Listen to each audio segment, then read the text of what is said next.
expectations, how to get into college, empty nest, how parents can deal with their child leaving the home, that kind of thing. We take lots of college visits. We've already been on a lot this year, both 4-year colleges and 2-year colleges. Let's see, job site visits. We take them to tour different areas that they might be interested in applying for after graduation.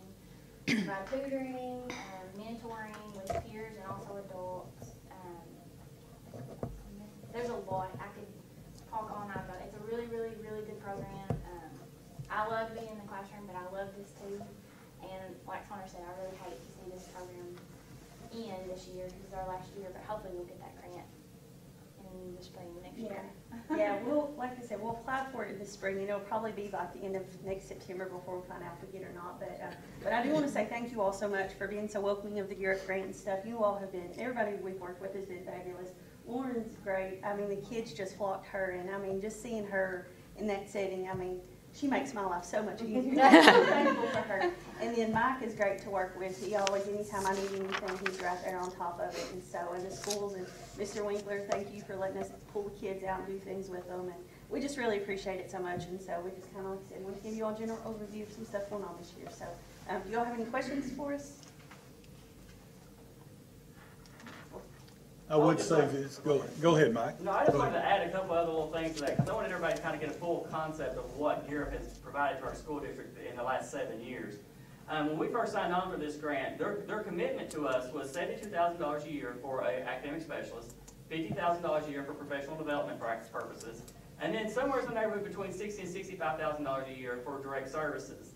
And they have provided that to us throughout the years. But I also, they go above and beyond what they actually committed to us in the original proposal that they brought to us, because in years 3 and 4 they added another $35,000 to us to add a college and career readiness curriculum for our high school for freshmen and sophomores.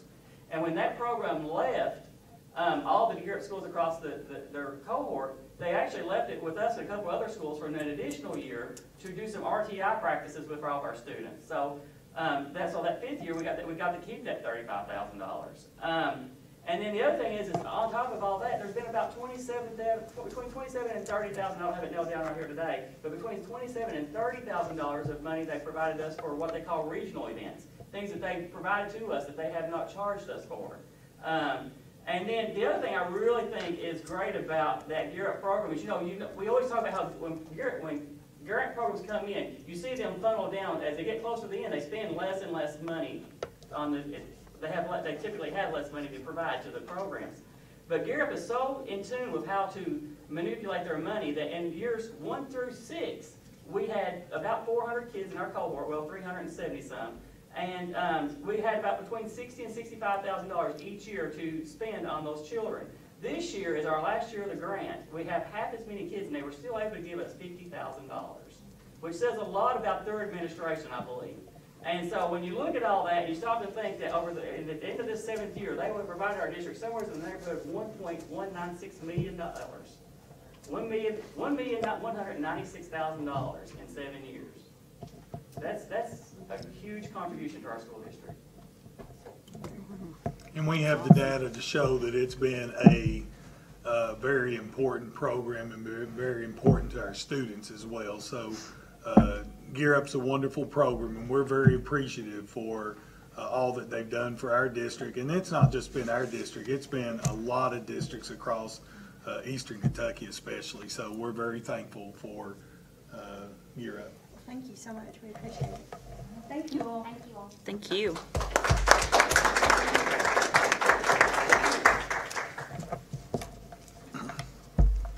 Next, we have our spring test data. Well, we're ready to present our spring test data and been very excited about a lot of the information that we have received. And Ms. Reese is going to lead us off with just some preliminary stuff, and then each of our schools are going to present. And we're going to take about 30 minutes here and look at not only what our highlights are, but also what our areas of growth are, and then what we're doing to address those areas of growth. So, Ms. Reese, you lead us off. And okay, in your board packets, you have an assessment packet. I'm sure each of you have had an opportunity to look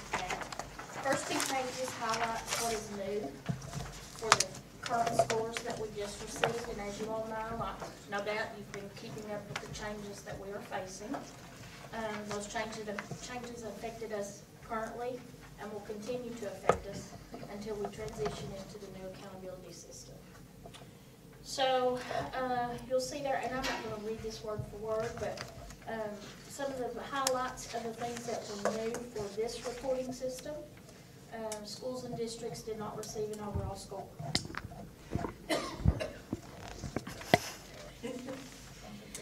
Students did receive individual scores. If you haven't received those, you will in the coming days. I think some of the schools are going to wait and use them at parent-teacher conference.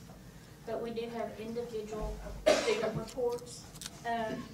In the past, we've had novice, apprentice, proficient, distinguished. This year, no labels. So, you know, there were several things that were different, but pages 1 and 2 kind of recap those items. Then pages 3 and 4 are just some assessment highlights for the district. As Mr. Saylor said, each principal is here tonight, and they're going to speak individually to their school data. But these were just some of the highlights in the different areas in which we were scored in. Of course, achievement, gap, graduation rate, and then of course our ACT. And if you all have any questions as we're going along, feel free to stop me. Page 5 is our Brigance school data. Beginning back in 2014-15 up until the 2016-17 year. The students did take Brigance in the fall. We don't officially have that data. I had hoped to get a projected number, but they had some issues with the state and inputting the data, so we hope to get that soon. We are very proud to say that we went from 48.2% ready in 2015-16 to 71.5%. That is a huge jump. Yes, it is. Let's see, page 6 and page 7, I will allow Ms. Mullins to recap those pages for her first and second graders. Page 8 and page 9 is a district recap of our reading and our math data. That's third grade through high school EOC. And you can see I've put the notable changes there. We have decreased novice plus. And page 10 is understanding our college and career readiness.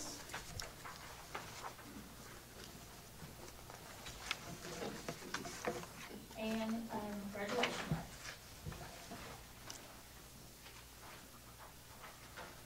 The last 2 pages of this packet is our new accountability system at a glance. There will be pieces and parts of this that will change. I know just last week,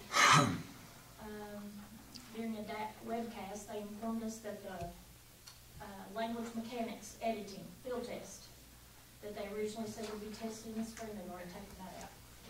So there will still be changes, and pieces and parts of this will be different, but that just kind of gives you an overview of what we will be looking at in the day. And we'll discuss those a little bit more after each of the schools present. You all have questions for me? I will let the schools address their specific data. She can be called to testify again, guys. Thank you. We just release her for a few moments. Excuse the witness. Ms. Williams is going to go first because she does have parents in her building.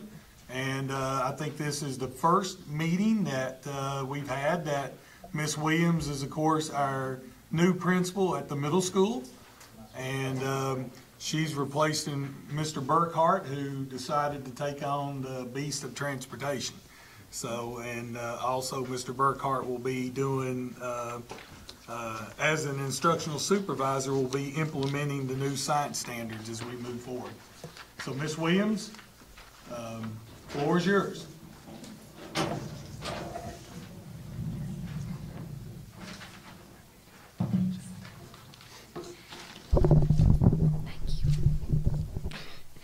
feel like Mr. Burkhart should be up here with me because these scores are as much his scores as they are mine. So we're very happy with the progress that we have made at the middle school. It is not where we want to be, but it is definite gains, and we're moving in the right direction. The sheet that has a front and a back to it that has 6th grade reading and then 6th grade math, that's just the middle column is where those students entered the grade level. That was their performance rating on K-Prep from the year before. This is where that same group of students ended their K-Prep rating at the end of the year. So in 6th grade in reading, we decreased our novice by 13%, increased our apprentice by 6%, and increased our proficient and distinguished by 8%. In 7th grade, we decreased our novice by 12%, increased our apprentice by 6%, and increased our proficient and distinguished by 5%. In 8th grade, we decreased our novice by 5%, increased our apprentice by 1%, and increased our proficient and distinguished by 4%. So we're very happy with our novice reduction. Those were some very significant gains. What we weren't as happy with is that our proficient and distinguished numbers did not increase as much as we were hoping. So right now we're kind of apprentice heavy. So our goal for this year is to keep our novice reduction the same, still decrease those numbers, but increase our proficient and distinguished to move those kids forward. For math, which is on the back of that sheet, you will see that we had some reductions there also. In 6th grade, our novice reduced by 2%, 0% novice reduction in 7th grade math, and in 8th grade it was a 6% novice reduction. Our apprentice in 6th grade increased by 1%, increased by 1% in 7th, and a 0% increase in the 8th grade. Our proficient and distinguished had a positive 1% increase in math, a 1% decrease in 7th grade, and then a 7% increase in 8th grade. Overall, when you look, these were just kind of the individual grades. When we get our reports, it's an overall score, which is this other sheet that was presented to you. Overall, our building had a 13% novice reduction rate in reading, 7% increase in apprentice, and a 5% increase in proficient and distinguished. In math, we had an overall -4. We had a decrease in our novice percent there, 0 change in apprentice, and a positive 5% increase for our proficient and our distinguished. Before I move on to any other scores, any questions about those? All right, on that same page, you will see across the top, it has our achievement, our gap, and our growth. We increased our achievement score from a 56.9 to a 60.4, which is a 3.5 increase. Our gap, which is what we are extremely excited about, our gap includes our students with disabilities and our free and reduced lunch. We went from a 16.6 to 57.9, so we had a 41.3% increase in our gap score, which is outstanding for 1 year. Our growth went from a 54.3 to a 59, so we went 4.7 point increase. Another score that we were extremely excited about is last year we had 0 novice reduction points. This year we had 83.4 as our novice reduction. So the closer you are to 100, the better those scores are. So that kind of lets you know that we need to be near that 100 mark, and we were at 83.4 with our novice reduction. So we were extremely excited with that. Some of the factors that we think contributed to the increase in our proficient and distinguished and then the decrease in our novice is that we were very focused and very intentional in our PLC process. We carried those out with fidelity. My teachers had complete buy-in, and they came prepared. They were ready to look at their data. They were looking at their lessons. They had very great conversations going on in those PLCs. We also implemented an intentional question planning guide, which in lieu of a lesson plan, our teachers had to look at different types of questions that they were going to be asking throughout their lesson for that day. So that is what they turned into. Mr. Burkhart and I had their standard, their learning targets, the questions that they were going to ask that day to make sure that they were intentionally asking those tough questions, and it wasn't just skill-based questions. It was more of an application type question. And then they also gave us the formative assessment for the day on that lesson plan. We had a culture shift with our staff and our students. We had a lot of positive buy-in for our staff and our students. We have a team planning schedule rotation where one day a week they meet with the special education teacher and they talk about their co-teaching for the day. Another day they meet with their component partner and they plan their lessons for the upcoming weeks.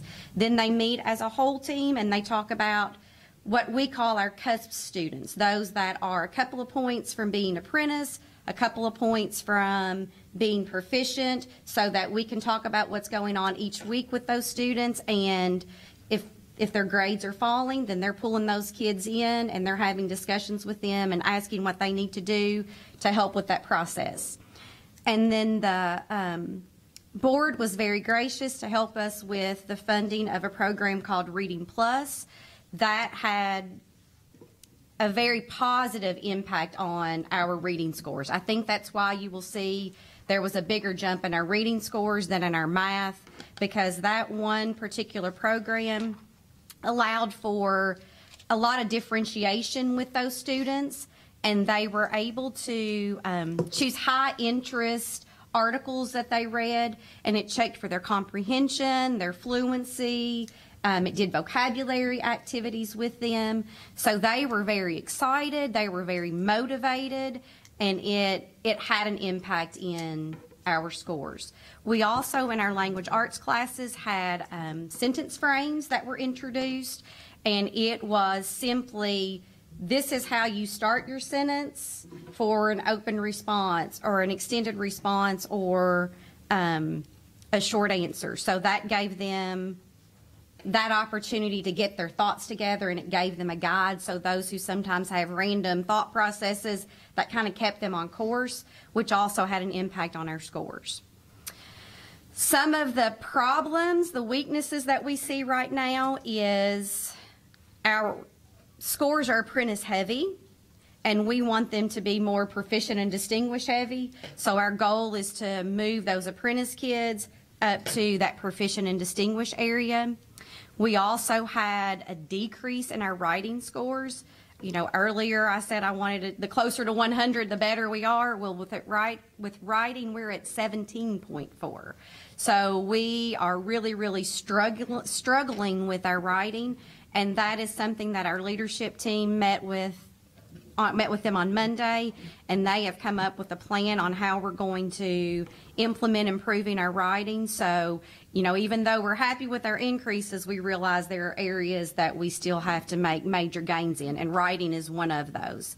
So our plan of action is the first thing we're going to do is to revise our school-wide writing plan so that it is a major focus in every class, not just in our language arts classrooms.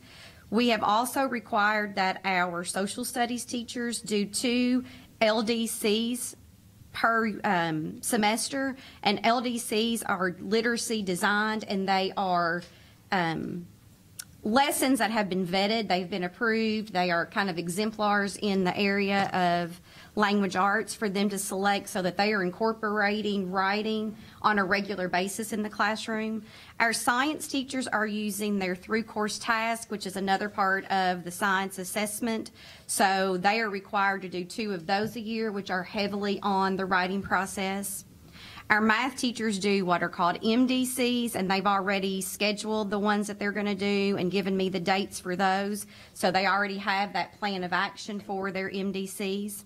What we discussed in our leadership meeting on Monday is we have a teacher that's coming from another district on our leadership team, and they would do like a monthly practice test at each grade level, and all of the students will go into the cafeteria. They will have about an hour and 15 minutes. They're going to complete a 45-minute exam, like a K-Prep-like test, and it's going to be a live scoring. So when that student is finished, there will be a panel of teachers that are in the front.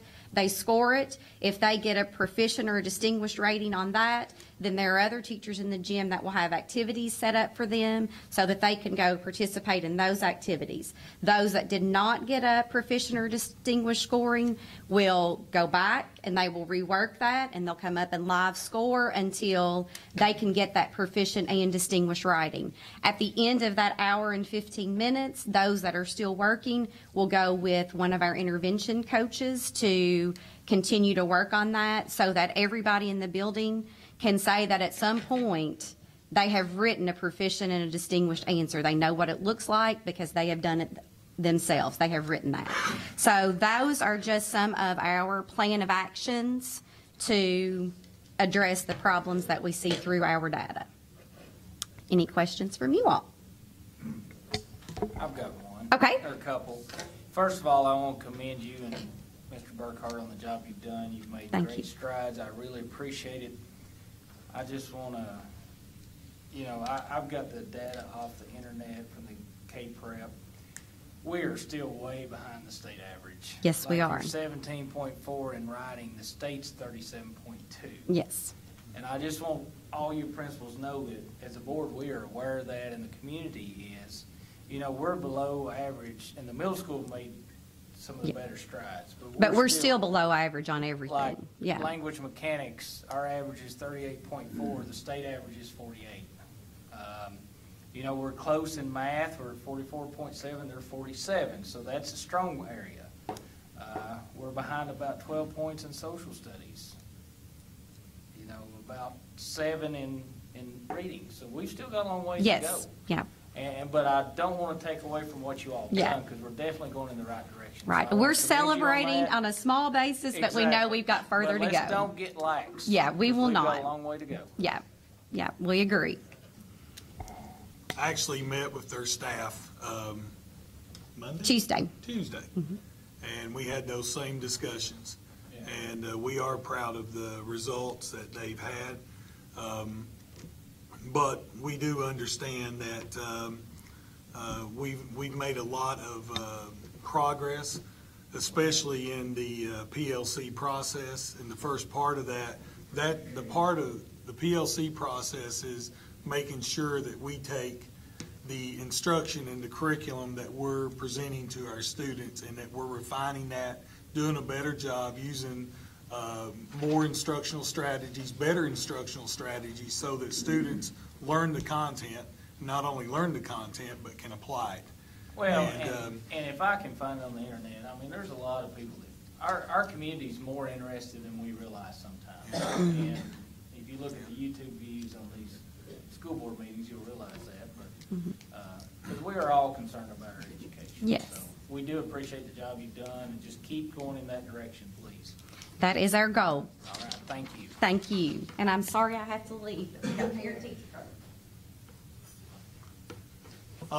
Really, we don't have any specific order here, so Stephen, I'm just going to go back and we'll start with preschool and Ms. Mullins and with Estill Springs. We sort of consider those two schools one and the same. They're all working together, but Stephen, we'll let you report on preschool right now, and we'll go to Ms. Mullins next. Thank you, sir. Good evening, board. This evening, I'll be talking about the Brigant's kindergarten readiness scores. And basically what that test is, it's given to preschoolers right as they register to come to school. And then we will test them throughout the year. And it's, can they identify numbers? Can they count 1 through 20? Can they identify numbers 1 through 30? How many letters in the alphabet can they recognize? Do they comprehend shapes? It's those basic building blocks that we use in education, and that's what we're doing in preschool. We are laying the foundation for the rest of these principals and their school. We are establishing those routines. Something as simple as how to carry a tray in the cafeteria. You know, that's a pretty hard task. But as far as testing goes, we use the Brigance data. In 2014, we had 150 enrolled. We tested 149. We had a 99.3 participation rate. Out of that, we discovered that 51% of our children were not ready to go on to kindergarten. They still went on.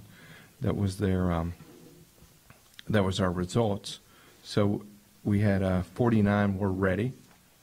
2015-2016 school year, we had an enrollment of 165.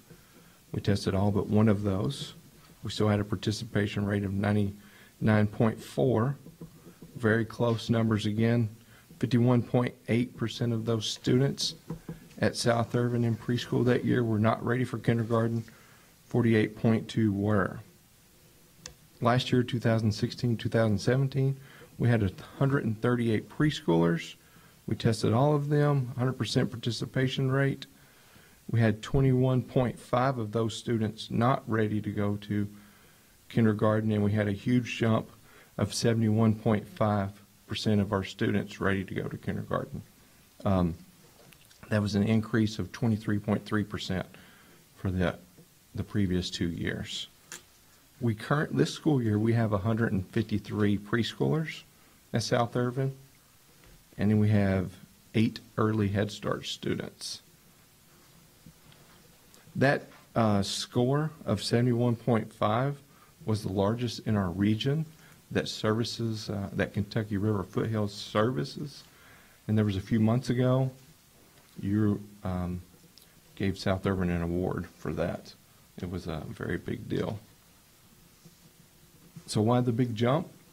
I think it's because significant change comes from within, and I think you had a lot of teachers that wanted to be better and have better students, and they looked within, and then they worked with the district and how we can be better.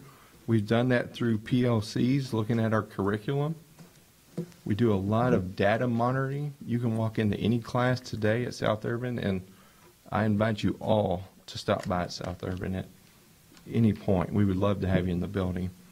But our teachers know exactly where their students are, who knows their alphabet from A to Z, who knows it from A to F. And we're closely monitoring that and working with those students to help them to get ready for kindergarten. So we're constantly keeping data, sharing that in our weekly PLCs with our teachers, and how we can streamline the process and really look at these problems at the beginning. You know, why is this kid not counting 1 to 10? You know, and we can work with that kid individually and help them move forward. We are looking forward to this school year. Our preschool goes Monday through Friday, 5 days a week. In the past, it's been preschool has went just Monday through Thursday. That's going to give us an additional 30 days of instruction this year. And we're hoping to see even bigger gains due to that. I mean, that is a precious gift that we've been given, our students and teachers have been given, and we will not squander those 30 days. We're hoping that that will really push us even closer to having more children ready to move on to the next level, to kindergarten. Do you have any questions for me? Just a comment, good job. Thank you, LW. Good job. Anyone else? I will say that as Stephen was talking, this process started 2 years ago. Ms. Reese is our preschool coordinator, and Mr. Willis has done a fantastic job since he took over last spring under difficult circumstances. Of course, with Mr. Sims, you know, it'd be remiss not to mention Mr. Sims because, you know, this did happen under his watch, and he did a fantastic job in this area. We just sat down and we said, there's no reason, there's no reason for us to be at 50%, below 50%. And we set goals and set targets, and I know they did as a staff, and the entire team worked with that school to make them. We exceeded those goals, but now we still have 28% of our kids that are not kindergarten ready. We need to tackle that. The gap starts there. When kids fall behind, they do start there. He did mention the 30 extra days of instruction. Our goal is that come April 1, we're going to pretend that those 4-year-olds have graduated kindergarten. And we're going to use those 30 days to start implementing kindergarten standards for those students. And that can do nothing but try to move them forward and get more of them in a more advanced reading level before they go on to Estill Springs. So, as I said, Stephen is doing a fantastic job over there. I think his staff is bought in. When we first started talking to him about this, I mean, there was actually people that said, you know, our kids, there's just some of them that are just not capable. And, you know, I don't buy that. I shut that down. I don't listen to that. I don't believe in the fact that our kids are not capable. They are just as capable as anybody else. We're the variable. What we do in those classrooms, what we do as administrators, this central office, that's the only thing we control. We cannot control what takes place outside of those classrooms. So while we have them here, we have to move them forward. I can tell you that those students that did attend preschool last year, we do have those numbers, and the ones that did attend South Irvin last year, 85% of those kids was kindergarten ready. Now, we've got some students that didn't attend. We've got some that attended daycare. So that will not be our final average. But I can tell you those that did attend South Irvin last year, there was only 15% of those students that were not ready. So we're making tremendous progress, and thanks, Mr. Willis. Yeah, I have a wonderful staff. That makes it easy. Thank you for your support. Ms. Mullins, you can come right on up.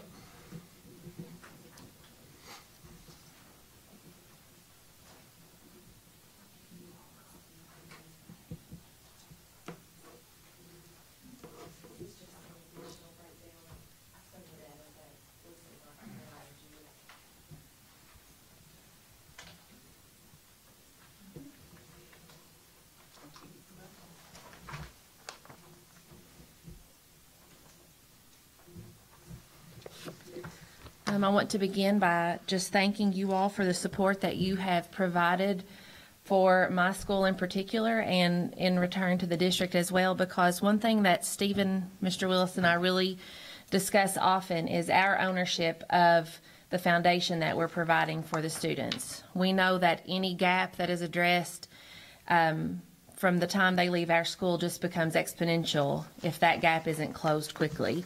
So when I start to share our data, I want to say we don't have K-Prep. You know, we don't have a state assessment to look at novice kids, etc. However, we have benchmark assessments where we look at trends and where we identify students who are already performing at those levels within our school.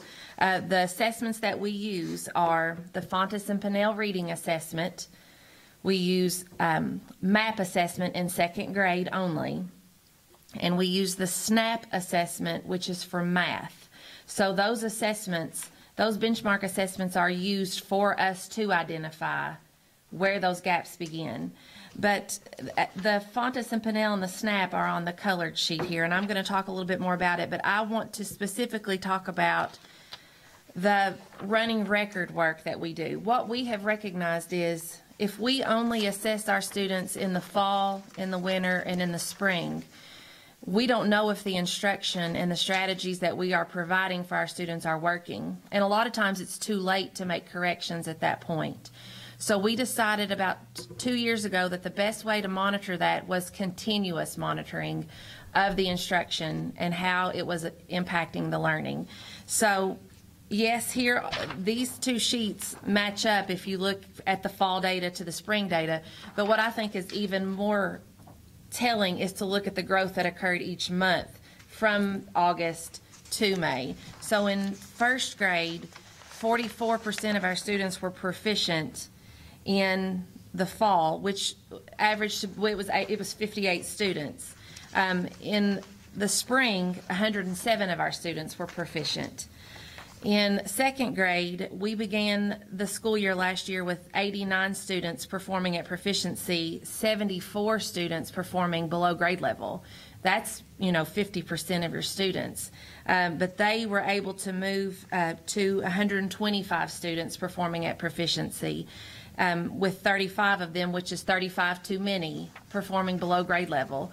But in saying that, I know I'm kind of just talking all over the place here, but in explaining what I believe specifically in second grade led to those gains, a big area of strength for Estill Springs is our system work within the school. We have really perfected those professional learning communities that are content focused, content specific. No teacher is planning individually what goes on in their classroom. If all teachers perform on an island, there's no way to know what's impacting instruction, but everything is planned cohesively.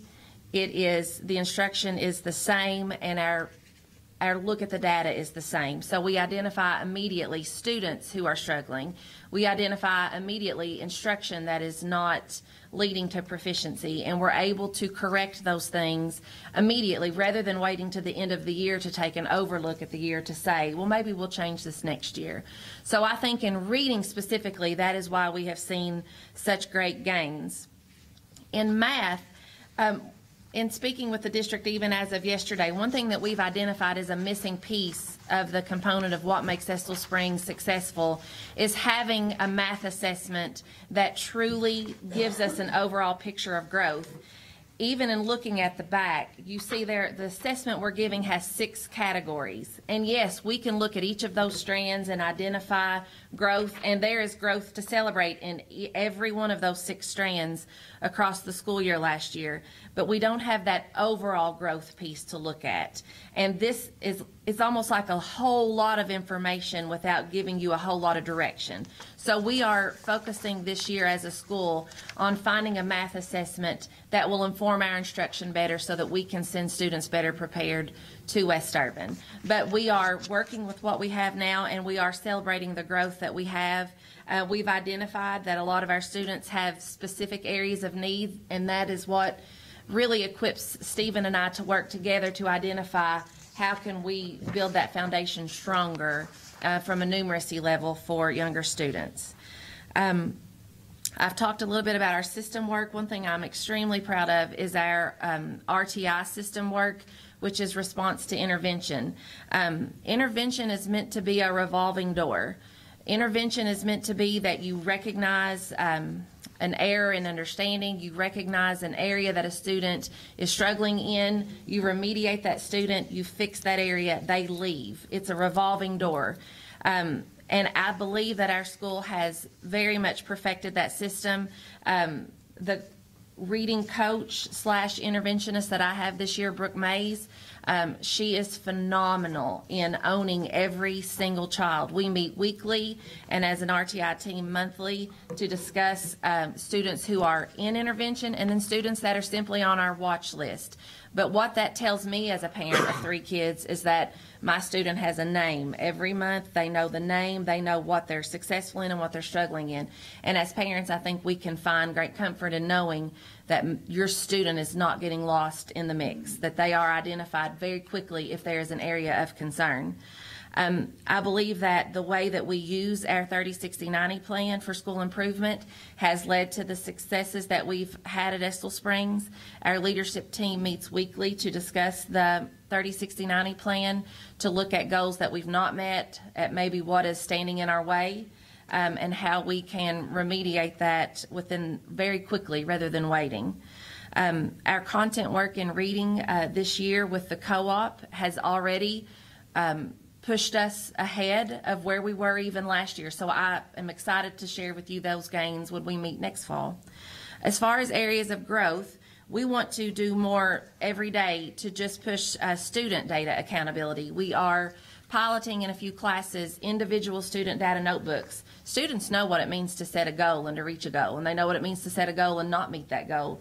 And a lot of times, students work better when they are just internally motivated, and those motivations are then celebrated when those victories are met. So we want to do a better job at just pushing for student accountability and their own pride in their work.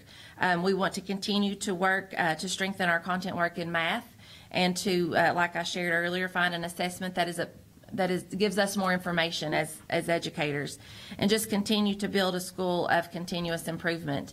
Like I said, we own this data. We own the gap. Charlotte and I talk often, especially about the third graders. We own that data as a school. So we, like Stephen said, would love to see you come anytime. You are welcome to come to a PLC and just see how that content work goes over. Come to a leadership meeting. They're always on Thursdays at 3:30. So you all are welcome at any time, but I'd be glad to answer any questions that you may have about the data here at Estill Springs.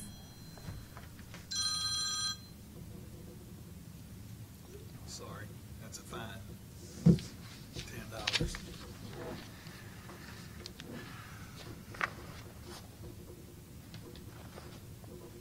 Okay. If there's any questions for Jessica, we're very proud of the work they're doing at Estill Springs, and you can see some huge gains in their reading improvements. And of course, again, as we prepare students at those levels, that sets us up at West Irvin to do a better job as well. So with that, Ms. Mullins, thank you for your work, and your staff as well, and we'll move on to Ms. Arvin. Thank you. I promise. I think this all got me on a timer back there. Did I hear you say good luck, Miss Reese? No, I said do. Oh.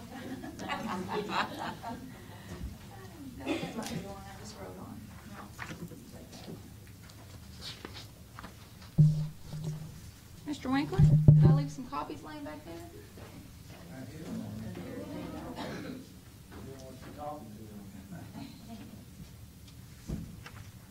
Well, thank you all so much for asking us to be here to talk a little bit about what we're doing in school. I think each school could talk hours about what is actually happening, so we really will try to keep it brief. What I gave you is a 4-year trend look. When I talked with the board last Year about the same time when we were doing some CSIP planning, I had 3 years worth of data, so I just added our current year onto this.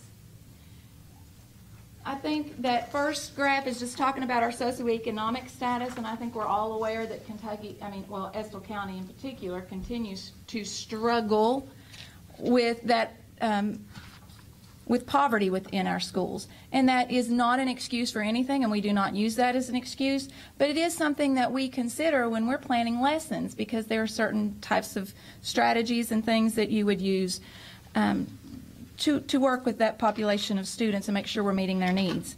And the great thing about that is just because we use a strategy that might work for a student in poverty, it doesn't mean it's not going to work for a child that's not in poverty. It's usually just a good strategy. That next piece is talking about our total enrollment. I know this board is very aware of the fact our enrollment is dropping. I don't know what we're doing at West, but it must be spreading because we just keep gaining students. I think we might pop this year. We started the year, I believe, at 532, and we are up to almost 550. So it just seems as we just keep gaining students. On that next page, there is a graph there that just talks about our professional qualifications. Of course, it does, you can just see there that we are a young staff. And I think that plays a part in any data you would look at for our school. And I'm going to talk about why I'm so proud of that young staff in just a moment. Do you have anything to add, Ms. Hall? Okay. You're going to stop and add when you're ready. But just know that the district really encourages our teachers to become national board certified, and I am so excited to report I believe we had 3 teachers at that meeting this week. They want to do more, they want to learn, they want to continue to grow professionally. These young teachers will gain their masters, and before long we are going to be a veteran staff with tons of great experience. I want to wait on that second graph there on that second page just a moment and flip over to look at some reading scores. Now, LW, I bet if you've been on the school report card, you're quite aware of the fact that we're nowhere near our state averages either. Trust me, we know. I've used a couple words that I think might have offended a couple teachers, but they're right on board. They know they want to get better. And I'm going to tell you why I know they care and how they are already getting better. This is what I would say about that reading data, though. There is so much research that says if you have a new leader in a building, you're going to take a dip. Now, if you look at our data at West, young staff, not even a veteran staff, this is a testament, this data is a testament to Ms. Hall and those teachers at West Irvin. They did not dip. They did not dip where they didn't need to dip. We at least maintained. That in itself is a celebration. Is it the growth we want yet? No. But they maintained, and that means that they've got some steam behind them. They've got some momentum building already. And in fact, there at the top, you can see that we did actually increase the number of proficient and distinguished a bit from last year's scores, especially with our students with disabilities. Ms. Williams talked about her gap group. You can see that we did make some gains with that gap group last year. Our overall student population, we only increased by 1/10 of a point, but we maintained that in reading. We did decrease some novice overall with our disabilities. Decreased 1/10 of a point in all students. But again, that's maintaining. Not good enough. We know that. But that in itself is a testament. On the back page is a look at math.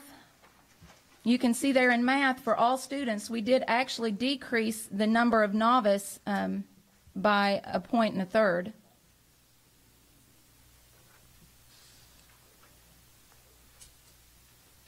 We've decreased novice in every area in math. In every subgroup, we decreased the number of novice. So we're doing some good things. Now, back on that second page, this is the thing I would like to say. I am so thankful to be part of a district that we join together from preschool to the high school, and we look at data, and we're working together to move this district in the right way. I comment all the time to the high school and to the middle school folks as we're working, how they're giving us feedback and they're helping us grow so that our kids will be prepared. This bottom sheet, we've really looked at these things, and we've already started having tough conversations about what are we doing at West. So this is the exciting part, and this is what I really should have copied for you. I shouldn't have copied the part that we maintained, and after we got here, I felt bad about it. But this is what I would like to say. Ms. Hall is an absolute fabulous guru at using our map data, and I'm very thankful that our district pays for us to have that resource. It is great data. Because of that data, we were not shocked at all when the K-Prep data came in. We knew what it was going to say. Ms. Hall, I don't think, with that study, I don't think we missed it by more than... We knew. So this is what we've been doing this fall.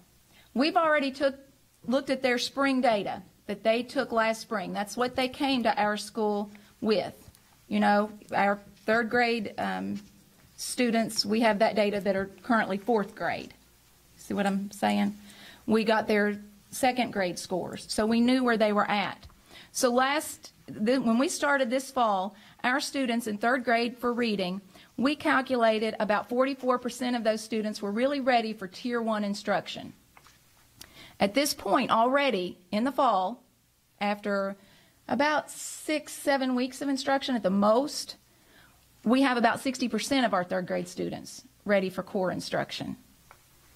Same thing in fourth grade reading. We've grown from 52% of our students being ready for that core instruction to 58%.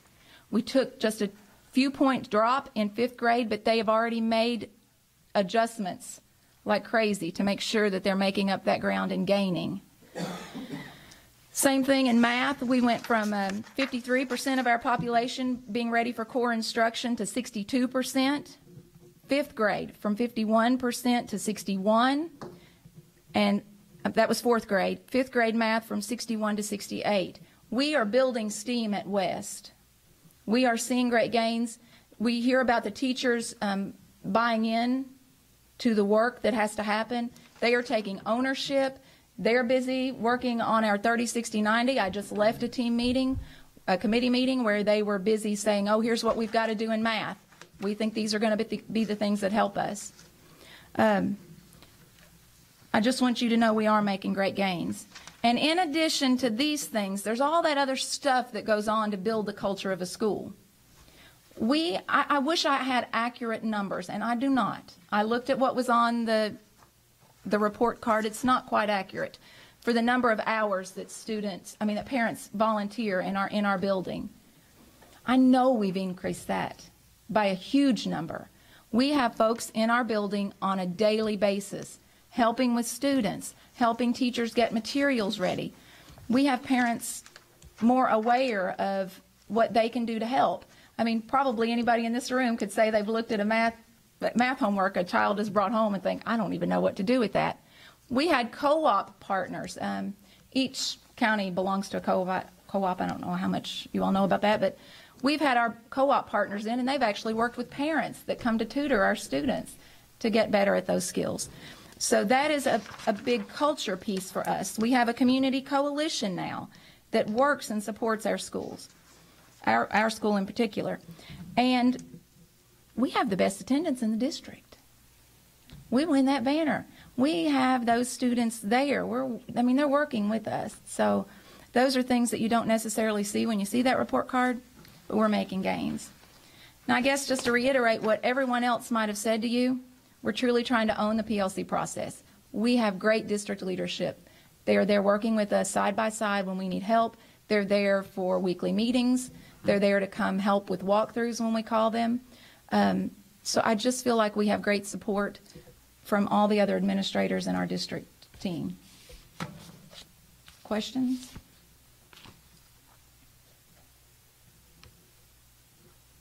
I will say this, that Charlotte has been very upfront in telling me that she has requested the district office help. We've really tried to push into that building and assist them. It's culture. It's a culture of continuous improvement, and with a leadership change, you have sometimes a little bit of a lag in that process, but we are starting to see a movement in that process in terms of implementing continuous improvement within the building. And we fully expect that we're going to see a lot of difference. We're already starting to see a difference in some of the early data that's coming in. So we'll continue to work with her, and there's a lot of good things at West. It's a beautiful building. They have over 95, 96% attendance. Their kids are there. We just have to do a better job of figuring out how we can meet the needs of those kids, and it's going to happen. One thing I would like to commend you on, I was getting a lot of complaints at the beginning of the school season about behavior at your school, and I'm hearing positive things now, so.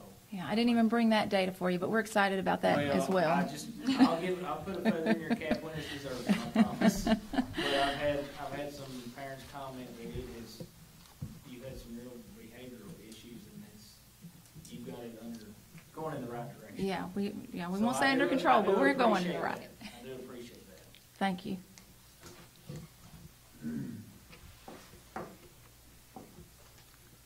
Last but not least, You's preaching. Would you want to go last? No. You want to go first? Set the tone? Or But now, I would close say, it out? I came in trying to find Nettie, and I just never seen her wearing earrings and looking so good. So when I looked back there, I finally realized, oh, there she is. She'll have to tone down tomorrow. But now, she has to get, I'm used to seeing her in her work clothes, so, Nettie, you need to go. You got to get up early and open school. Now's your time.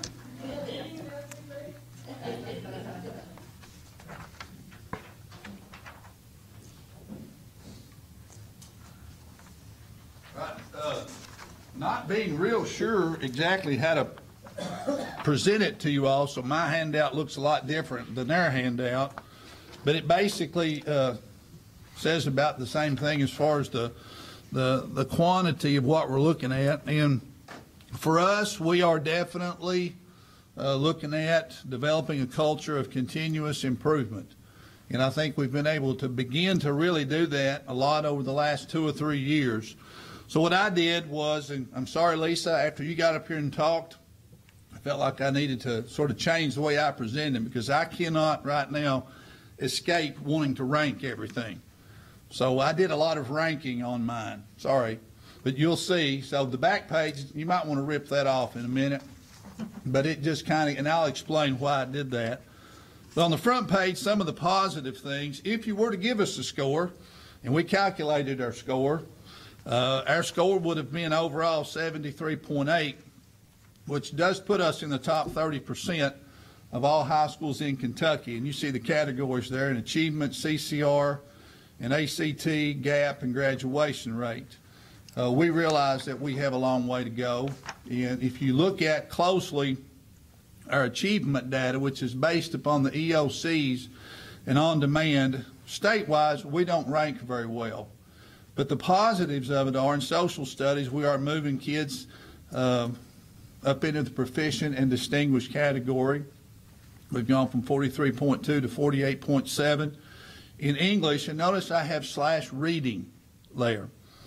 We have moved kids from 50.9 to 52.8 into the proficient distinguished category. In writing, now I double checked it. I got with people that it says 13.7 to 48.4, and I still feel like we need to go back and double check that.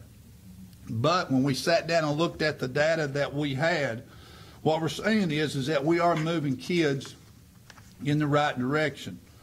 And our number of novice in reading went down 4.2%. So we are making some gains with our novice kids. Now in CCR, college and career readiness, and ACT, 72.4% of our students are college or career ready. The state average is 65.1. We feel very good about that. ACT test, we had a gain of 0.4% in the overall composite. And I broke it down. You'll see the math increased 0.7, science 0.8, reading 0.4, but our English and grammar. And we recognize that as a big issue for us. So we've launched an all-out attack on it, so to speak, to see how we can do that. But I have noticed a trend, too, among other schools as far as the decrease in grammar. So that's why I put English/grammar, because on the ACT there is an emphasis on the grammar aspect of it. And that's something that we just have to realize, and we have made a concerted effort, and I'll go over some of that in our improvements at the bottom. In our GAP, our novice was reduced in reading by 4.2%. In proficiency, the number of GAP students performing at the proficiency level increased from 50.9 to 52.8. And in our graduation rate, we see that we exceed the state average by over 10%. And our score on that is 99.4, and the state is 88.6. And when I think about graduation rate, I recall how Mr. Saylor has said it many times, that when a young person walks across that stage, it's a product of preschool, kindergarten, first, second, all the way through 12th grade. So that graduation rate really is coming about because of all the hard work that everybody has done in our county.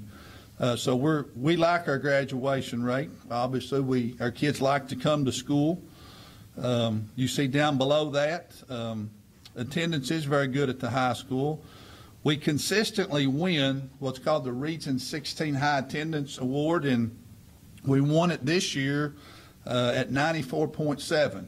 So most schools around us, they don't have nearly that good of their attendance rate at the high school level. So our kids do attend school very well here, but we feel like that's not good enough. I'd love to see our attendance rate. Of course, I'd like to see it be perfect every day, but I would love to see us average about 96% or even better. And we work very hard for that goal.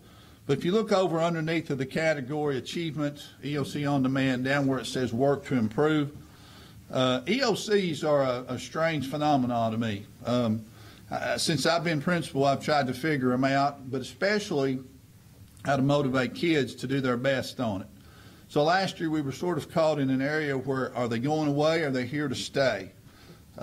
We thought they were going away, found out they're here to stay. So I think what you're going to see is an improvement on that in the years to come, because they are here and we are beginning to decipher them even better and motivate our students to do that. So we're looking at some rewards to try to get them to do their best on them.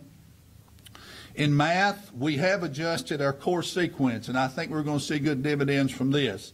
So now, starting this year, kids take geometry in the 9th grade and Algebra 1 in the 10th grade. Then Algebra 2 is their 11th grade year, which is the year they take the EOC. So in years past, they had geometry the year that they were taking the EOC. So now we've adjusted that, so we think that's going to pay dividends. And then their senior year, they have choices. They can take trig or some consumer math, or they have choices in the 12th grade, but that EOC is in the 11th grade. We have also put in our RTI period. We have gone from a trimester schedule to a semester schedule, which what that allowed us to do was to devote an entire, we call it engineer period, response to intervention, and we have kids going in and out. We've tried to make it more of a fluid class. So in other words, we get data from our CERT test, which is ACT-like, or we get formative data from class. We find that a kid's not meeting a benchmark or they're not doing too well, we can move them into RTI period. We meet every day. They make the gains, and then they can move out and they can get back to a regular class. So we've just started that this year, so I think that's going to have a big impact on improving our achievement scores in the EOC area. We have worked very hard through professional learning communities, and now it's becoming just what we do every day. It's just what we do now. And we were able, whenever we switched to the semester schedule, what it allowed us to do was to get some common planning time, so that our English teachers could sit down together and they could plan together, so that our math teachers could sit down together and plan together and look at their data together. So now we're having regular meetings during planning time, which I think that's going to do nothing but help us. So overall, we also have an intervention period, and we have adopted the Reading Plus that the middle school's using. And talking to Tim and Andrea last year, we felt real strongly, or they felt strongly, that that was a good thing. So we've got it on a trial basis right now in our intervention class. So I'm excited to see how that pays off for us. And one thing we've done too is we used to have a writing plan that was like a book about that thick. So we decided not everybody could cipher through that. So I didn't think to make a handout for everybody. But we have been working with Joyce Jackson, and we have narrowed down our writing plan to one that I think is awesome. And I can make you all a copy of it and send it to you, but it narrows it down. What do we want to write about in geometry and algebra? What do we want to do in social studies? French, Spanish, English, Ag, CTE, Arts and Humanities, Science, PE, Health, and Dance. But what we did is we broke down the fundamentals of writing and grammar across the board so that all of our curriculum areas play a role in it, and they're expected to do writing. So we have adopted this as our writing plan, and our teachers are now in the process of implementing this. And we've taken a whole team approach under the direction of our ELA teachers, English and Language Arts, and we now have us a workable writing plan that really we've struggled with in the past. So I'm excited to see the dividends of that too. As far as our CCR and our ACT, some of the things we're doing to improve is we're watching very closely how our career pathways to completion and course sequences work, moving from a trimester to a semester schedule. We think it's, in the long term, it's going to be beneficial. This year, it's just one of those things we're just watching and seeing what the effects will be. But I think it will be easier on our CCR and on our business and tech teachers to be able to get this lined up so that we really understand what the course sequences are. So as time goes by, I think we'll see an improvement on that. As far as the ACT goes, we'd love to see our average go up to a 19 or 20. I mean, that's just a dream, and I think it's something that we're working hard to do, and we're making a concerted effort. We're going to do things like, thanks a lot to Lauren and Gear Up for all that they've done in that regard, but a boot camp before we take the ACT test. And I don't mean that we're going to test everybody's stress. We're going to emphasize. I realize I should use the word emphasize there, but we're going to stress testing and content vocabulary. So we've already begun to scroll those on our TVs we've got mounted in the hallways and in the cafeteria, and the kids go into first period and their announcements are scrolling, and then here comes vocabulary words, and it's kind of funny because now the kids are joking about it. So I figure if they're joking about it, they're reading it. So we really want to stress that as a way to help increase our ACT scores.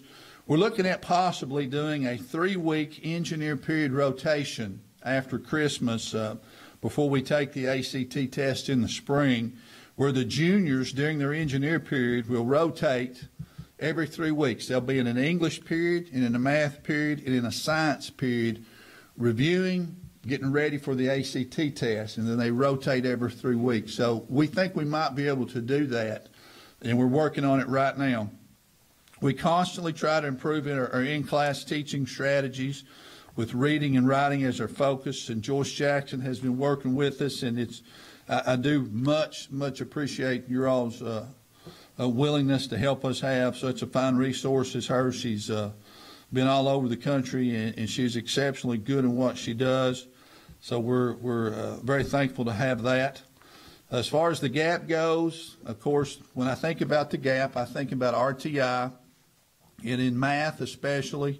I put the word fluid in there because we want kids to be able to go in and out of that RTI period much easier. So if they need help, they can get in there and they can get that help. Much of what we do with differentiation through Joyce Jackson, we're going to see the benefits of that. You know, some kids learn this way, some kids learn another way. We want to try to reach all of our kids. We are implementing the positive behavioral intervention systems. Charlotte does a great job with our persistence to graduation and some of our at-risk kids. She has developed a mentor process that we've begun. So we're touching many different parts of the student body in order to get them all engaged in some way. We have the Educational Talent Search, and of course, Gear Up, I can't say enough about them. We have peer tutoring, so we realize we have a long way to go, but we are taking measures to do that. I put down at the bottom just a celebration summary. Top 30% overall high school in the state. GAP score 88 in the state. Graduation rate 19th in the state. Our attendance is great. CCR is 51st in the state. And we have tremendous extracurricular success with lots of student participation. So if you're like me, I always think in terms of who's in the district. I guess that's basketball and football coming into my mind. It just does. You know, that's the ranking according to the way we, when we pulled up the data. Overall, you see we rank second. If you look at our achievement rank, though, we go down. And that's our area of focus. And that's the EOCs. The GAP rank, you can see it there. CCR, we're first. Graduation rank, we're first. As far as in our district, though, that ACT score, that's really what I would like to see come up, because that to me is being college and career ready, and that ACT score is a huge indicator of where our kids are going to go. And I threw a little article in there just so you say I'm not dependent on ranking. You know, I'm changing that mindset. Sorry, Lisa. I'm changing that mindset because it is about the individual kid. It is about the individual score, and we are transitioning to that. Anybody have any questions?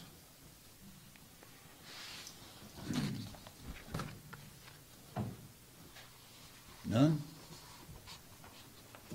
I would tell you all that the high school, of course, has been a bright and shining star in this district for a long time, and it takes a little bit sometimes to realize that sometimes you got to peel back the layers to get to all the little things that need to be looked at. And I'm very appreciative of them. I will be meeting with the high school later this week just to talk with their staff about the cultural change that they are going through out there in terms of the fact that they operated on a lot of islands, and they had plenty of reason to be happy with their scores, and they probably had plenty of reason. Well, why are you questioning so many things? Why are we looking at so many specific things? But as we've got to looking at that, they've taken ownership, and that's been under Chris's leadership and Mickey. Chris will tell you that his focus is on every student, and I think under his leadership, they're starting to turn in that direction. They're looking at individual students, they're looking at achievement scores and those things, and we are starting to see growth there as well, especially in the continuous improvement process. So Chris, we appreciate the job you're doing.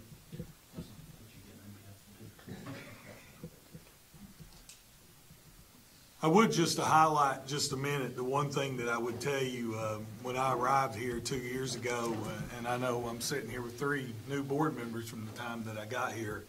I know at that time when I interviewed, I told LW and the rest of the board, I told them, give us 3 years. And if you don't see remarkable improvement, I'll be the first to tell you that, hey, it may be time for me to move on. Because I do believe that implementing change is not something that's going to happen over a 1-year period. It takes a lot of time. And I get to thinking about when I got here. You heard every one of these schools talk tonight about continuous improvement. That was something that was not even on the radar when I arrived here 2 years ago. We didn't know what appropriate PLC was. We didn't know what PLCs were even for. We were operating on islands, not only within a school building where we were operating on islands, classroom to classroom, even our schools were operating on islands. So we had to look at a cultural shift that we had to take every child. And that's when you started hearing me talk about every child in Estill County has a destiny to do something great in their lives and the lives of others. And we kept pushing that message and pushing that message. And slowly and surely, it is starting to turn that the focus is becoming on every child, not just a group of kids, or just a single group of kids. So we're looking at every student. We did not have one school that had a 30, 60, 90-day plan. We did not have a 30, 60, 90-day plan at the district level on how we were going to improve. If you don't have a roadmap, you're never going to know where you're going. We didn't have a strategic plan. We have all those things in place, and not only are they in place, we're monitoring them. And that's why you're starting to see the progress you are. This is year 2, and you're starting to see the progress. We saw a change in culture. No other place did you see a bigger change in culture than it was at our middle school. That when I first arrived on the spot, be the first day, Mr. Burkhart knows, we received a lot of calls, a lot of complaints. Mr. Burkhart was willing to listen to those criticisms, and he made changes in culture. We gave him the assistance that he needed. We were able to give him additional staff because he was understaffed and didn't have the appropriate staff that he needed, but they addressed culture. They put in a system of continuous improvement. They started using the PLC process. But the biggest thing that happened at that middle school last year was about this time when test scores come out, when they had 2 or 3 teachers stood up in their teacher meetings in their PLC and said, this is enough. We're not going to do this anymore. We're better than this. It's on us. We're going to quit blaming everybody else. And look at the results. Look at the results of novice reduction. And yes, if you look at our achievement scores, we are below state average still. But we're not supposed to rank schools. And I mean, but I can tell you we're not in the bottom 15 schools in the state right now. We're not in the bottom 15 school districts. If you look at our achievement scores only, and you can rank achievement scores, our middle school went from being one of the lowest third in the state to in the top 50% in the state. That is a huge move. Are they still needing to make improvements in academic progress? Yes, they are. Our high school is right there where they've always been. West Irvin, we're starting to see the change in early data coming in at that school, just in behavior results, in the culture of that school, and in the early data, we're starting to see a change there. And then look at your numbers that have taken place at the preschool program. When you've went from under 50% of your kids ready to 71, and even a higher percentage than that this year, that is a huge factor. We've went from, at times, less than 50% of our kids on grade level leaving second grade, going to third this past year. We were almost at 80%. And the cultural change and how we are being very intentional about what we're doing. And yes, we're encouraging people to try new things. We're wanting to go about this with a growth mindset that try something new. I can tell you what you're going to get if you keep doing the same thing you've been doing. We're going to get the same results. And we're encouraging people to step out there, be bold. Look at the writing results. I don't know if those are the exact numbers that Chris had. I think they're maybe not quite that, but they made a focus. Their focus was, we're going to focus on writing. And they made huge gains. It hadn't been focused on before. So again, they didn't have a roadmap. They were here, they were there, they were everywhere. Now they're looking at every single aspect, and we're doing that at every school. Are we where we want to be? No way. No way. But I'm telling you, sitting here right now, I have full confidence we're going to see this same improvement continue, because we have put that system of continuous improvement in, and we're holding people accountable. Ask the principals if Mr. Saylor does not hold them accountable. We're accountable from the top to the bottom, and I'm accountable to them. If they need something, it's my job to find it for them. It's my job to deliver on what they need in their schools, and they're accountable to me. But you know who we're all accountable to? We are accountable to those taxpayers. And our citizens deserve better. They deserve a better education system, and we're going to deliver it, and we are starting to deliver it. And I think you'll continue to see those improvements. So we were sitting here last year with our head buried a little bit and a little embarrassed because we showed up in the bottom 10 schools in the state of Kentucky. I can tell you right now, we're nowhere near that. We made huge gains, huge improvements. They're not good enough. We're not going to rest, because the reason why they're not good enough, last spring we had about 178 kids walk across the stage at Estill County High School, and there were several of those students that was not ready to go out and meet the world in terms of going to college or going to the workforce.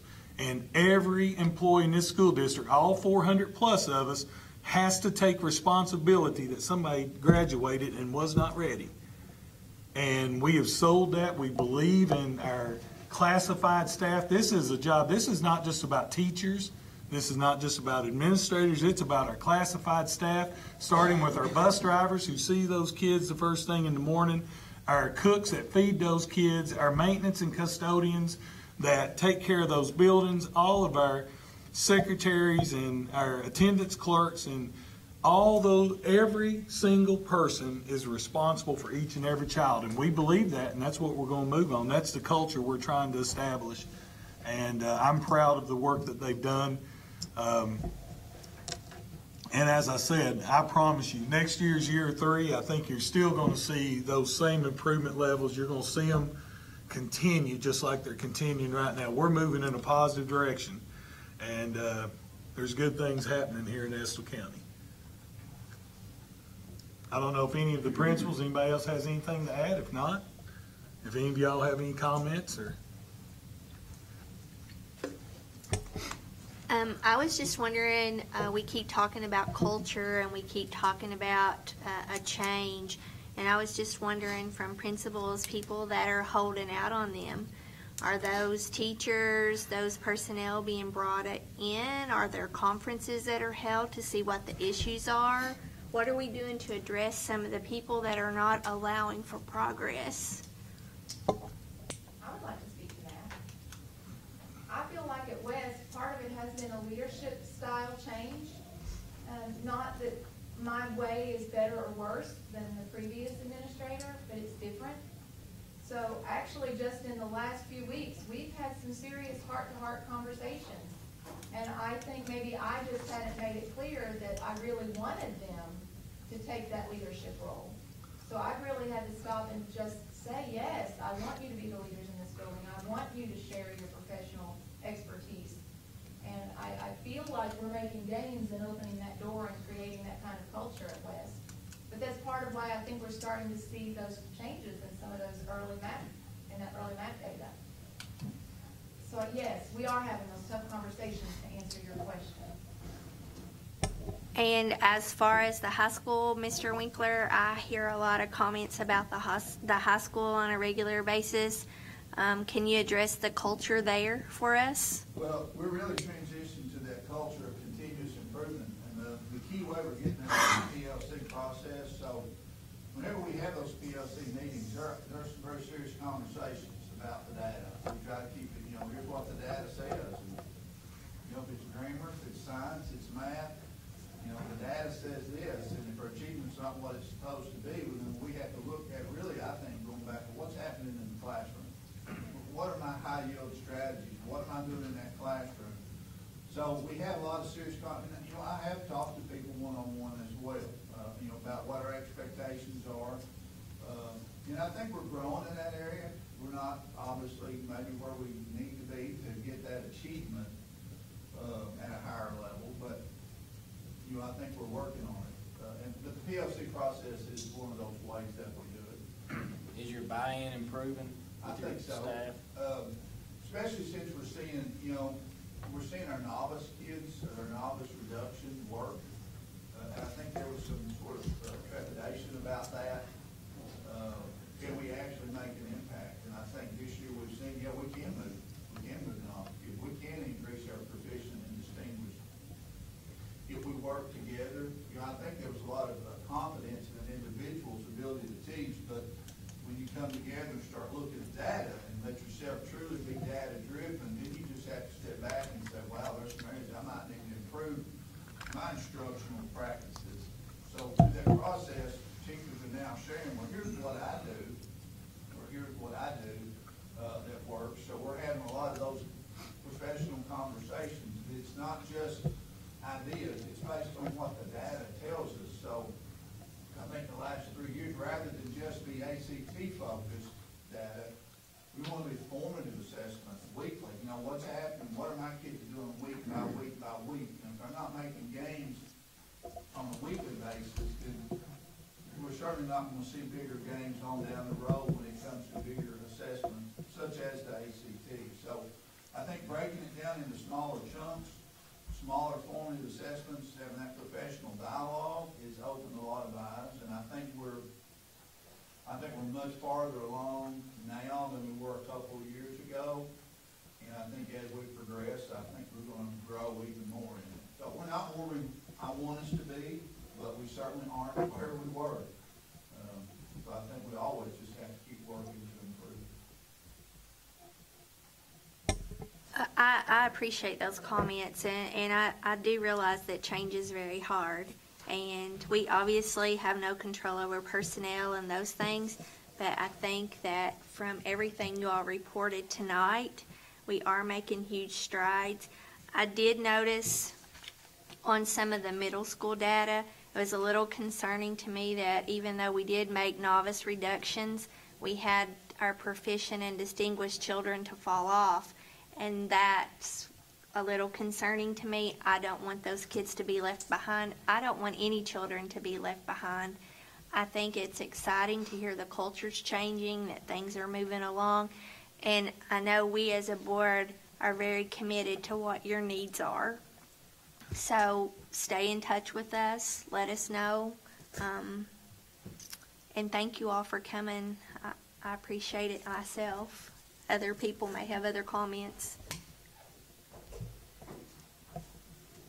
I would address one thing. I know that our focus was so heavy on novice reduction, and that term or that phrase in itself tends to lean towards the fact that maybe we're concentrating on one group of kids.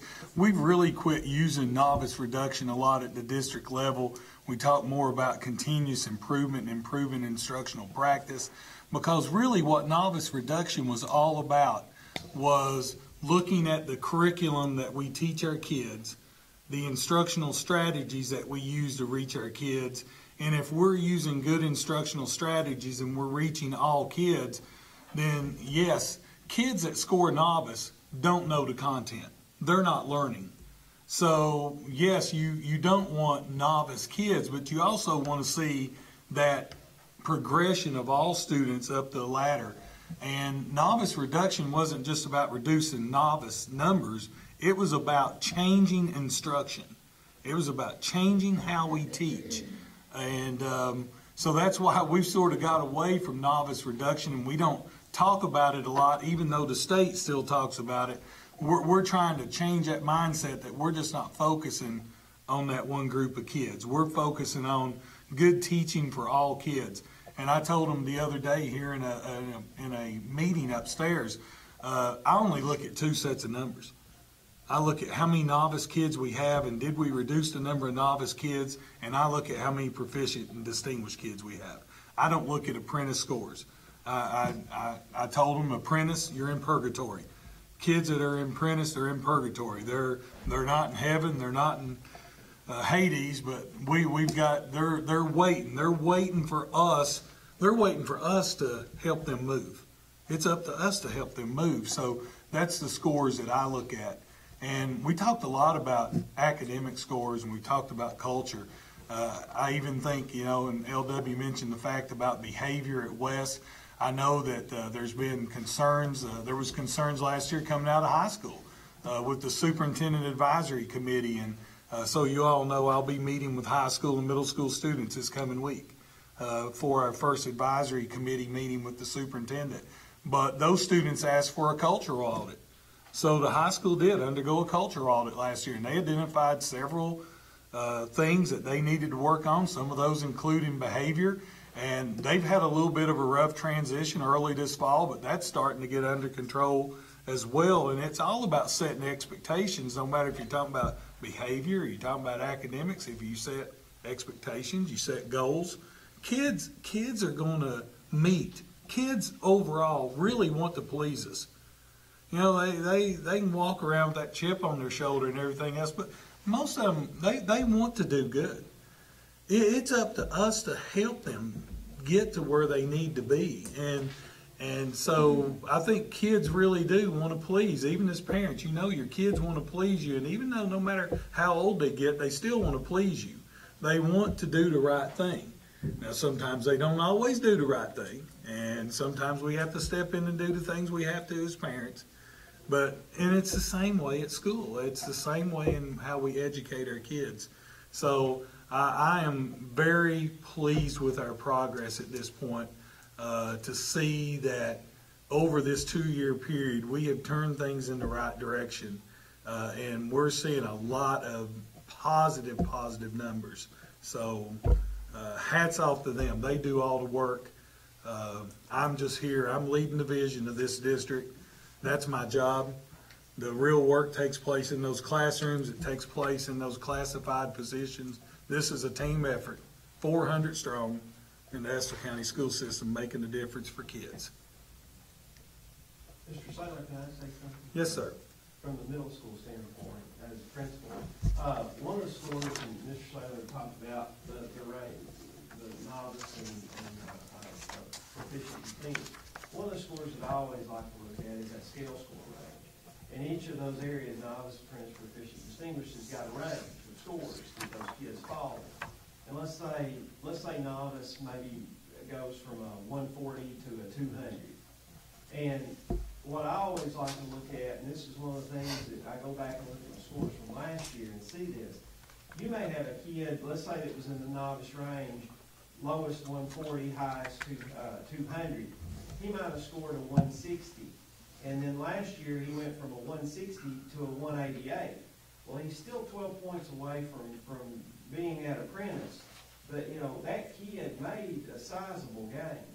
And historically, we've looked at those scale scores over time, and Donna, you mentioned, some of the proficient distinguished scores falling back, and some of them did. But let's say proficient, the range is something to 230. Well, that kid might have gone from a 231 to a 228. and he fell from a proficient to apprentice. He went back by 3 points. And yeah, that is a concern. But when you play around and you look at those scale scores, where those kids fell in that range, and Chris and Lisa was saying, you know, it's going to go to more of an individual score with kids and where they're at. But that scale score to me has been something that over time, and I've been out there for several years, but over time, looking at where those kids fall in that range, that tells you a whole lot. And you know, if you've got a kid that's going up 15 or 18 points, something like that, you know, it may not be reported out that that kid made a jump from one area to another. But as a teacher, you can look at that and say, well, you know, I really moved that kid in math, or I really moved that kid in reading. And same way if you got one that's dropped. If you've got one that's dropped, you know, 10, 12 points, something like that, there's a concern there as well. So, you know, if you dropped 2 or 3 points and you went from one category to another, that might have been some of that proficient distinguished drop, which is not saying that that's okay. But that scale score does tell a deeper story than what some of the superficial things that you see if you don't dig in.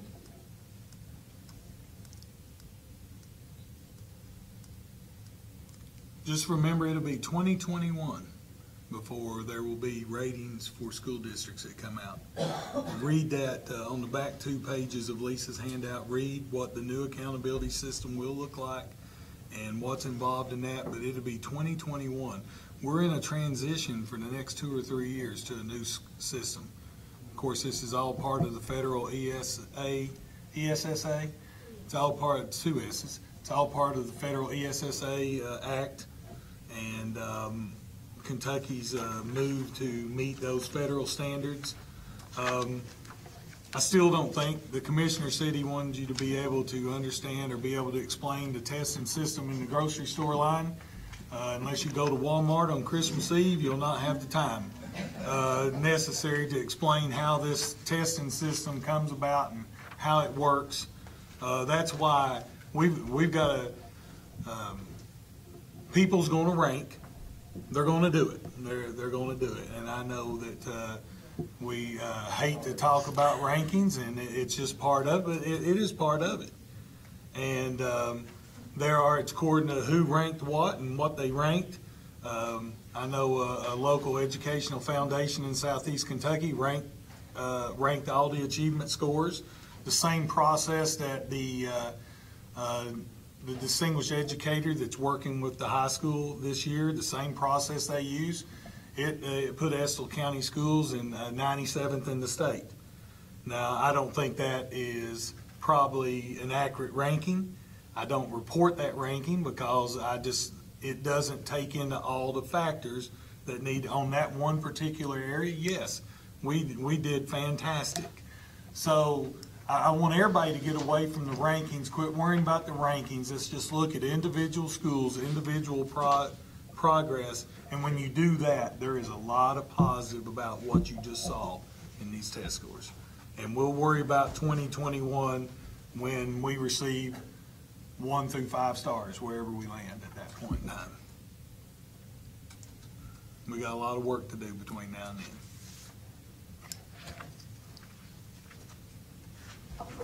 You don't need a motion for any of that. That's just for your own information. Okay. Moving on, next on the agenda, we have personnel.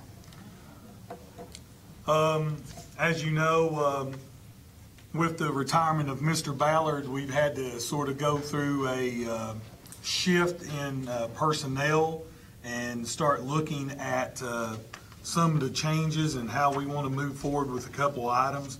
I'm going to take these 2 items separately if they're okay. I want to talk about the district staffing policy to begin with, and we'll start up there at item number 1A, number 5, and it talked about the Director of Maintenance and Transportation. The job title for that description has now changed, or for that particular position. That is the Director of Transportation, and that is an instructional supervisor. That's paid 50%, and I did not change that. We need to correct that, Felicia. It's 50% SEEK, it's 50% Title I, and that's how that position will now be paid. after your all's approval tonight. I'm asking you to abolish under Section B, the District Novice Reduction Specialist. I'm asking you to abolish that job. We will not be filling that job now that we've been able to rearrange the duties of this office. Then I'm asking you to also look at item number 3 under Certified Instructional Staff, and that's our ROTC coordinator. Of course, you've got the director or the colonel, and then you have the sergeant who's the ROTC coordinator. That has been a 240-day job in the past. The Army did not renew their part for 240 days. We're going to continue to pay him what we had budgeted at the district level, which is the 100. We actually budgeted 120 days. The Army only budgeted 100, so that's why it's going to fall from 240 to 220. It doesn't cost us any more to do that, and we really feel like that with all the work that they do with our kids, they really need to have that additional 20 days. So it's no cost to your budget. It was already budgeted. It's just the fact that it's no longer 240 because the Army did cut it 20 days. Because of Mr. Ballard leaving and because now we're paying for part of that position with Title I, it did free up some general fund dollars. And I know it's been a big concern of this board to look at our maintenance of our facilities and the upkeep of our facilities. And I've consistently told you all that we've had a difficult time because we don't have enough personnel. And what I'm asking you to do is to make these changes within the maintenance and custodial staff. And what this will do is these changes will allow us to have additional help in the maintenance department, and it will not cost the board any money. It will all be because of some shifting of positions and everything. It will not cost anything to do this. I'm asking you to go from 2 maintenance workers to 3 maintenance workers, and we will have to post that 1 maintenance job as a new position, and we'll take applications for that here over the next few weeks. I'm asking you to go from 1 maintenance assistant to 2 maintenance assistants, and the way that we're going to pay for that second maintenance assistant is that the district custodian that was to be eliminated, once a retirement had taken place, I'm going to ask that person has worked in maintenance all year. I'm going to ask you to keep that position because we're going to need that position if we're going to get some of the work done that we need to get done. You say, well, we're getting ready to hit the winter. If we hit the winter and these 2 maintenance assistants on days that we need subs for our custodians, they can work as subs in the building for our custodians, and it will save us sub costs as well. So that move right there to create an additional maintenance position, to create an additional maintenance assistant will give us, I know it appears that it will give us 2 people, but just remember that we had that district custodian already working in maintenance, so technically it gives us 1. I don't want you never to get the appearance that something's one thing and it's really not. So it does give us 1 additional person, which we believe that will help us tremendously. And finally, the last thing that we wanted to address is we wanted to address our driver trainer situation. We have 2 driver trainers, and before they have worked on a part-time basis, and because of some changes in bus personnel, I'm asking you that basically we go to a full driver trainer that will be paid 10 hours a week to maintain all the driver's trainer records, because the other driver trainer now has been assigned to another position within transportation, and they do not have any hours that they can work during the school year. So we're going to need that person to make sure that our records and everything's in place, because there's a lot of work to go with CDLs and everything that has to do with transporting children. And there's a lot of upkeep and record keeping that has to take place.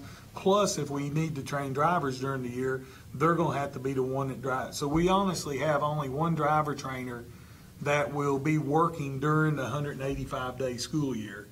And we need to make sure that we compensate that person and keep them around. Because honestly, if we end up without a driver trainer, we would have to contract with somebody in order to do it. It's a pretty lengthy process to get going.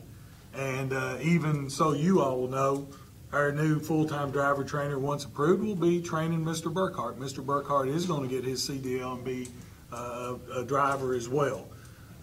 And he felt like he wanted to do that because he feels like if he's going to be in transportation, he needs to have a CDL license just like they do. So, and then the other person will be able and available to work during the summer. When we have to train drivers in the summer, we will have 2 at that time that's part-time, and they'll work on an as-needed basis during the school year. The changes really that I'm asking to make are really, they're revenue neutral. They're not going to cost us any more. Matter of fact, we probably still, it's probably less than $5,000, but we probably save a little bit of money in the general fund by making these moves because, as I said, previously 100% of Mr. Ballard's salary was paid by SEEK, now only 50%. So the remaining 50% of his salary will pay for these changes, and there'll be a little bit of money left over. Does anybody have any questions? I guess with the biggest complaint I get is with our grounds. I was wondering with this extra help, can we make a focus, maybe with one of these newer employees, that could be our first priority for them? That's going to be our focus. Okay. Yeah. Good. I guess my question is, and I know we get lots of complaints, and that probably is the number one complaint I get, is our school grounds and the shape they're in. And this past week, I've had tons of questions, and why does this look like this? Why is this not done? And I know, we know that staffing is a problem, but is one gonna fix that? That's my concern. I don't see how one person, and they're gonna have multiple responsibilities, is going to be able to address all the issues, because I feel like our grounds have been neglected for a very long time. It's going to make a difference. It's going to be a process. Everything won't happen at once, but I can tell you with some of the, I've went back and forth with this a couple times. I wasn't going to request any additional help. We were just going to try to suck under and try to do it. But I didn't think we could do it. And the reason why I did not or would not ask for additional help right now, we have no idea what's going to happen with our budget. We have no idea. Yesterday, as the governor is presenting the plan for retirees, which quite frankly, I'll comment on a little bit later, will absolutely destroy public education if they go through as they are right now. That doesn't even impact what they're going to do with our budget and how they're going to budget and meet the needs of our schools. And quite honestly, could we use another person? Probably. But we're going to have to do a better job of taking we've got some fantastic custodial staff, but we're going to have to band together, and we're all going to have to sit down, and we're all going to have to just put a little bit more will. They do a fantastic job, but we're going to have to, everybody's going to have to do a little bit more. We're going to have to pick up the slack that we don't have the ability to go out and hire anything beyond this. I'm afraid that if we do, then we're going to put ourselves in a financial pickle that we're going to have to, we'll hire somebody, no sooner we get them hired, we're going to turn around and lay them off. And I don't want to do that at this point in time. I know during fall break, I don't know if y'all noticed, we did a lot of work on removing old signs around the high school, middle school. We took the middle school entrance sign, and it's been mulched and painted and cleaned up, and the buildings that had damage on them with beat up gutters and siding missing, and those things are taking place. I think we have located a painter now that we're going to hire here over the next few weeks, and hopefully we can get it done. And we've got this maintenance building here that needs to be painted. The caboose at the football field needs to be painted. There's several painting issues. These two maintenance assistants that's coming on board, their focus is going to be grounds. a lot of it. Could we use additional help? Yes, we don't have the luxury to hire it. I feel like this right here will be an improvement. I've been working with Mr. Reese to try to get a schedule and get these things done, and also working with Jimmy Johnson, who drives a bus, and part of his job is a custodial manager, and we're trying to develop a plan, and this gives us the ability to move forward and I think make some changes.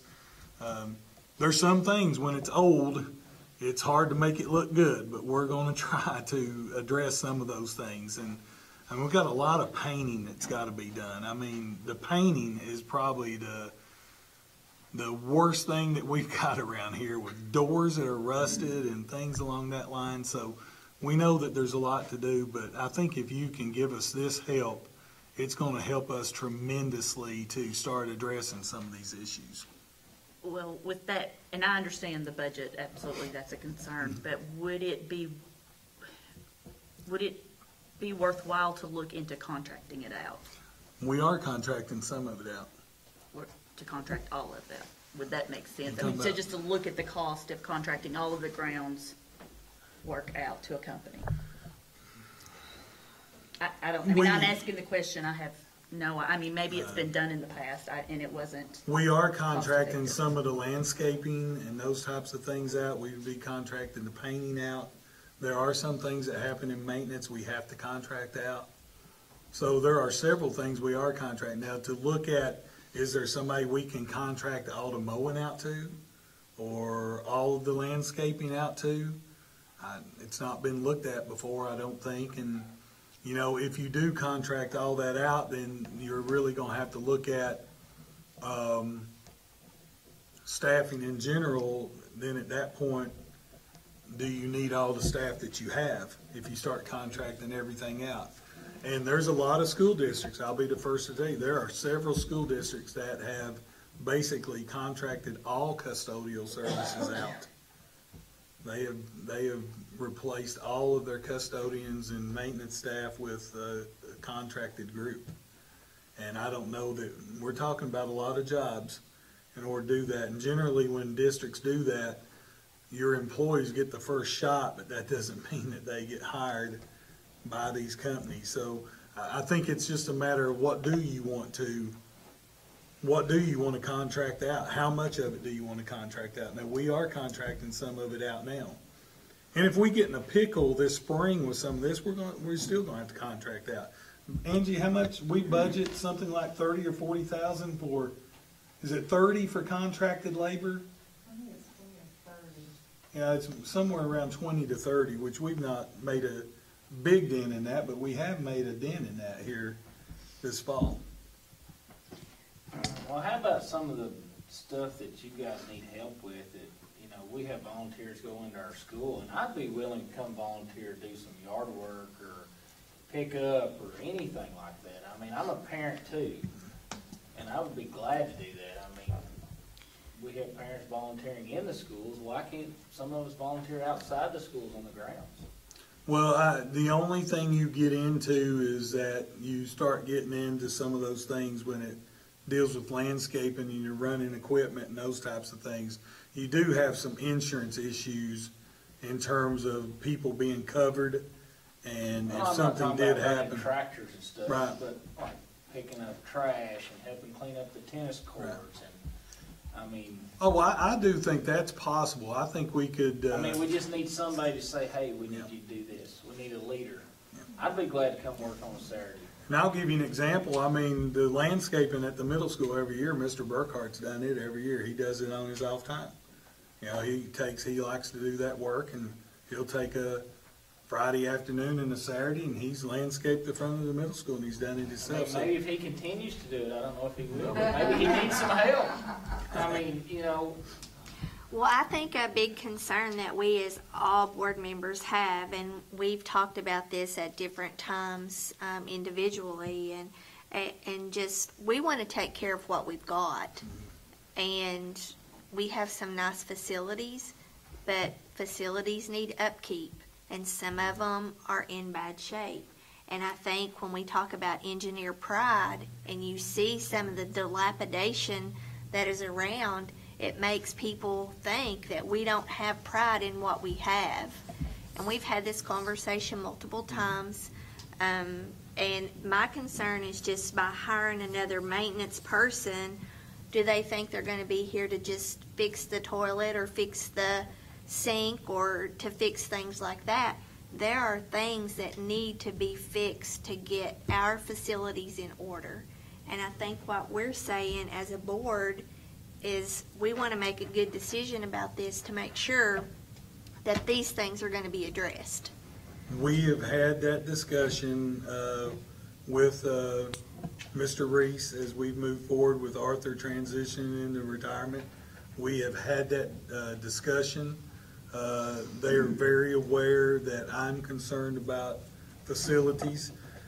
Probably the biggest detriment to our facilities, and I will take up for Mr. Christopher in the past as our maintenance director. The budget cuts that this school district has faced over time has really been what's impacted, because when you end up, for instance, everybody looks at our parking lots and they wonder, well, there's grass growing up through the blacktop. That's an expensive endeavor to seal those parking lots. And we've already made the commitment that this year, that before West Irving gets in bad shape, we're going to seal that parking lot. And that is a big expense. It's over probably a $15,000, $20,000 expense to seal that entire parking lot and restripe it. But and what happens is that when you get into budgets, everybody, what do you not want to cut? At the very least, you don't want to cut teachers in the classroom. You want to be able, we're not an employment agency, but we want to employ everybody we can to meet the needs of our kids. So what's the first thing that gets cut? Maintenance of your facilities. So you don't seal parking lots. You don't paint things that need to be painted. You let siding fall off buildings because if you're going to take money away from classrooms. And that's where everybody really doesn't understand. You know, they think that, you know, we've got a lot of money. You got to realize we've cut $1.3 million over the last 2 years. And that's a lot of money. We've got school buses. We've got 20-year-old school buses that's on the road picking up kids. That doesn't happen in a lot of school districts, but why did that happen? It wasn't because of mismanagement. It was because it was easier to cut a bus than it was to cut 2 teaching positions. So maintenance and transportation are the 2 things that I was in a meeting today at KEDC, and we had this same discussion today, believe it or not, about we're trying to keep all the personnel we need to make sure that our kids are safe. We got safe buildings inside. You walk into our buildings inside, they're not, I mean, they're some of the finest buildings that we got. You look at how clean they are inside and how they're taken care of. Then you walk outside and sometimes you wonder, we're not even at the same level. And the reason being is that we're trying to focus on the things that we need to do to make sure that kids are safe and have good environments inside the school without breaking the budget. And that's what's happened. Those are the things that's getting cut. When we're losing SEEK money and we're not getting full transportation, I don't know if y'all realize it. Do y'all realize you kick in $700,000 out of your general fund for transportation? If they would fully fund transportation and we had $700,000 more dollars this coming year, we wouldn't have a worry. We could hire an additional maintenance person. We could make sure all of our maintenance done. We could budget. Listen, we could spend $700,000 between now and the end of the school year addressing those things. So it is a budget issue more than it is personnel. It is, but some of the things that we have asked to be fixed are not big ticket items. Some of them are basic things that don't take a lot of money, such as the signs that we discussed, such as the cleaning up the grass growing around the buildings, such as picking up trash around the buildings, such as, making sure that our plumbing is working properly. Some of those are just not big ticket items. Mm-hmm. So I'm not asking that we spend tons of money. Some of these things are just basic things that need to be taken care of. We want to be good stewards of our taxpayers' money. We want to keep our budget healthy. But there are things that we need to do to make sure that our facilities are in line. And some of it is basic things. And we've talked about it. And, you know, I've had complaints that there's legs falling off of desks, that there's bathrooms that are closed at the high school for days at a time. There's signs that you can't read. Those things are not big ticket items. We're having discussions with those things as you all brought them to me. Those are some individual situations that involve individuals that we're going to get into an evaluative process here that is, we're getting to the point, but let's just say we're addressing those with some individuals. Some of those things are individuals that are assigned to those particular areas that's being addressed, and we are making an emphasis. And if you think about from the time that we started this 3 months ago, most of the things that have been discussed have been taken care of. There's been a ton, probably 90% of the things that have been on our wish list to get done have been done because we've made an emphasis to do it. I've got a little list while she brought that up, so it was good. You know, we've got some clocks at the middle school that's not working in some of the classrooms. We've got some clocks at West Irvin that's not working. The intercom system in some of the rooms of the middle schools, the kids are having a hard time hearing. I don't know if Tim knew about that. There's some pencil sharpeners that are broken in the classrooms at West Irvin. I mean, need some shelves. We bought some new books a few years ago, and I think you were in on that. And we've got new books laying in the floor in a classroom in the middle school. We can't put shelves in there to keep the $20,000 worth of books up. I mean, there's some simple things, and you're probably not aware of all this, Jeff. Well, we've got shelves sitting at Old Irvin High. Exactly, but this teacher has requested this. I don't know who she requested from, maintenance or janitors or whoever, maybe Tim. I don't know, Tim, I'm just saying, but probably not. But, you know, these are simple things we can fix and would help them and don't cost much. Well, and what's happening, also, I mean, and kids I'll can be sharpen honest. their pencil, you know, we won't let them use anything. That one? Yeah, They were ordered. okay, so you got them ordered? I believe they're in. Thank you. I believe they're in. But you know what happens with that? The table at the middle school was a custodian that did not fix the table. Yeah. All right. The next chain of command was, and I hate that you guys are getting these calls. You all shouldn't ever get these calls. If a teacher has an issue and the custodian doesn't take care of it, the next thing that the teacher should do is go to Mr. Burkhart or Miss Williams. That didn't happen. The next thing they did is they called you all as a board member. Well, now, all the reports I got, none of them was from teachers, they were from parents, the kids. I know, we had one parent that was volunteering at the middle school that made most of the calls on a couple of issues. The intercom was The intercom was a 1 day or a 2 day problem that we didn't even know about until they told Mr. Burkhart.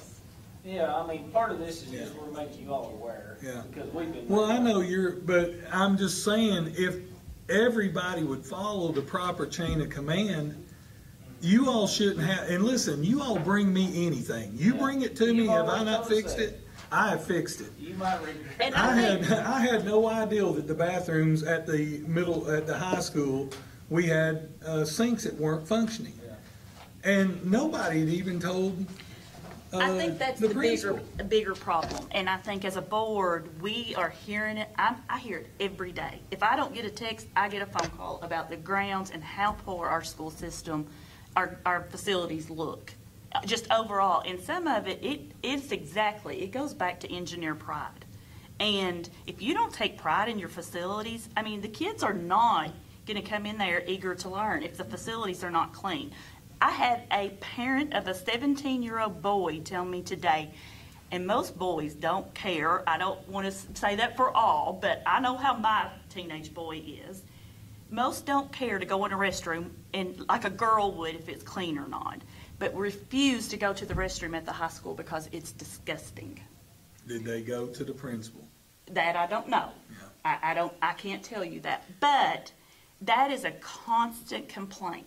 And so somewhere the process is broken. I mean, if our custodians are not knowing, yes, they can't fix it if they don't know. But why are we constantly hearing that? I mean, I don't know the answer to that. But I do know, since we've been on here, I feel like I have done nothing but harp to you about the grounds and the complaints. I hate it too. Yeah, but there has been plenty of time for these issues to be fixed, and they're not fixed, and they're not difficult. Well, and the right people are not finding out. Madam Chairman. Yes, ma'am. One thing that I would say is, as board members, I would even feel, I mean, you can feel free if it's complaints at individual schools, and I know I can speak freely for all principals. We have a really good system of reporting maintenance requests within the district, between our custodians and myself and Mr. Reese, and which will now become Mr. Burkhart, as we did Mr. Ballard in the past for some concerns. But a lot of times those parents won't speak to us about it, so there may be individual building concerns that we might even be unaware of. Yeah, but What I'm asking is could you all, as board members, if you get those... We cannot. we're not allowed. We're not allowed unless we have a student at your school. But can you say there's a concern in the Red Wing bathroom? We go to Mr. Saylor. That's who We we pass it tell. along, but we are encouraging them to do that. Now, I am encouraging those parents to talk to the school or the... all of our maintenance requests, so we do follow.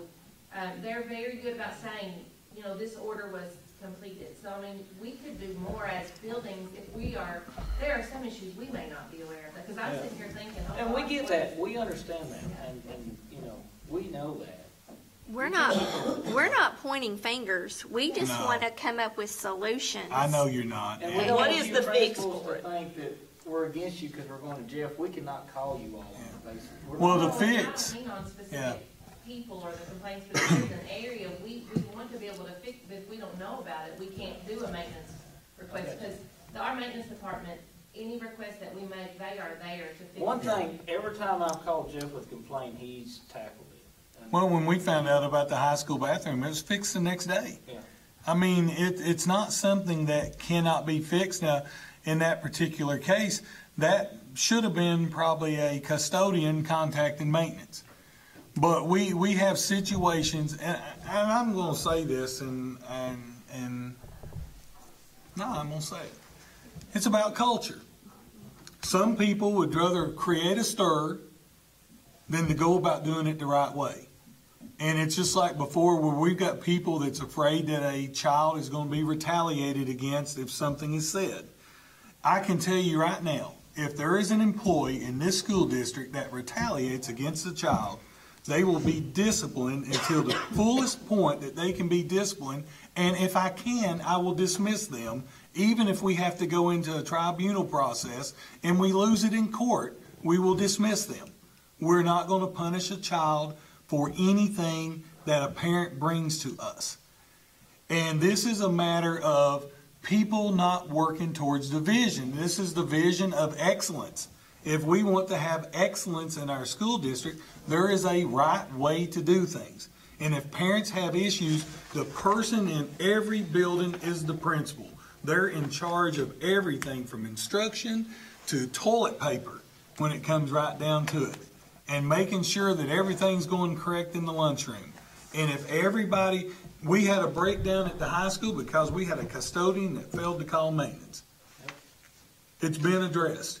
You know, that same person would not change the batteries in the automatic flushers, which is a very simple process. It's been addressed.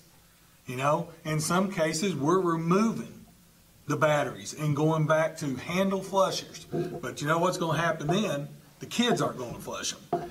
So, I mean, it's going to be darned if you do and darned if you don't. There's no excuse for dirty restrooms. There's no excuse for table legs not being fixed.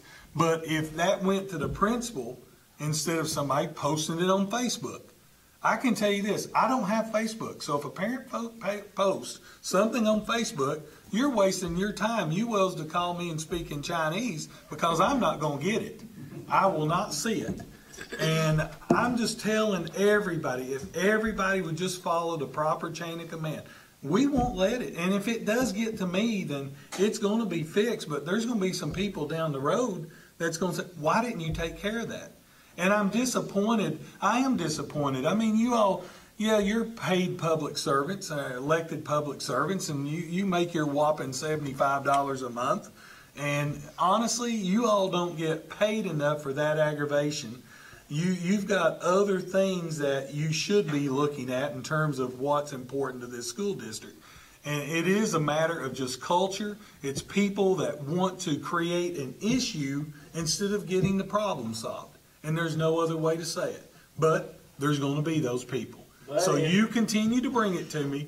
We'll fix every one of them. But if we were doing our job, he would have never got to that issue. Some of it, I yeah. mean, you know, if the custodian had taken care of it or reported, Exactly.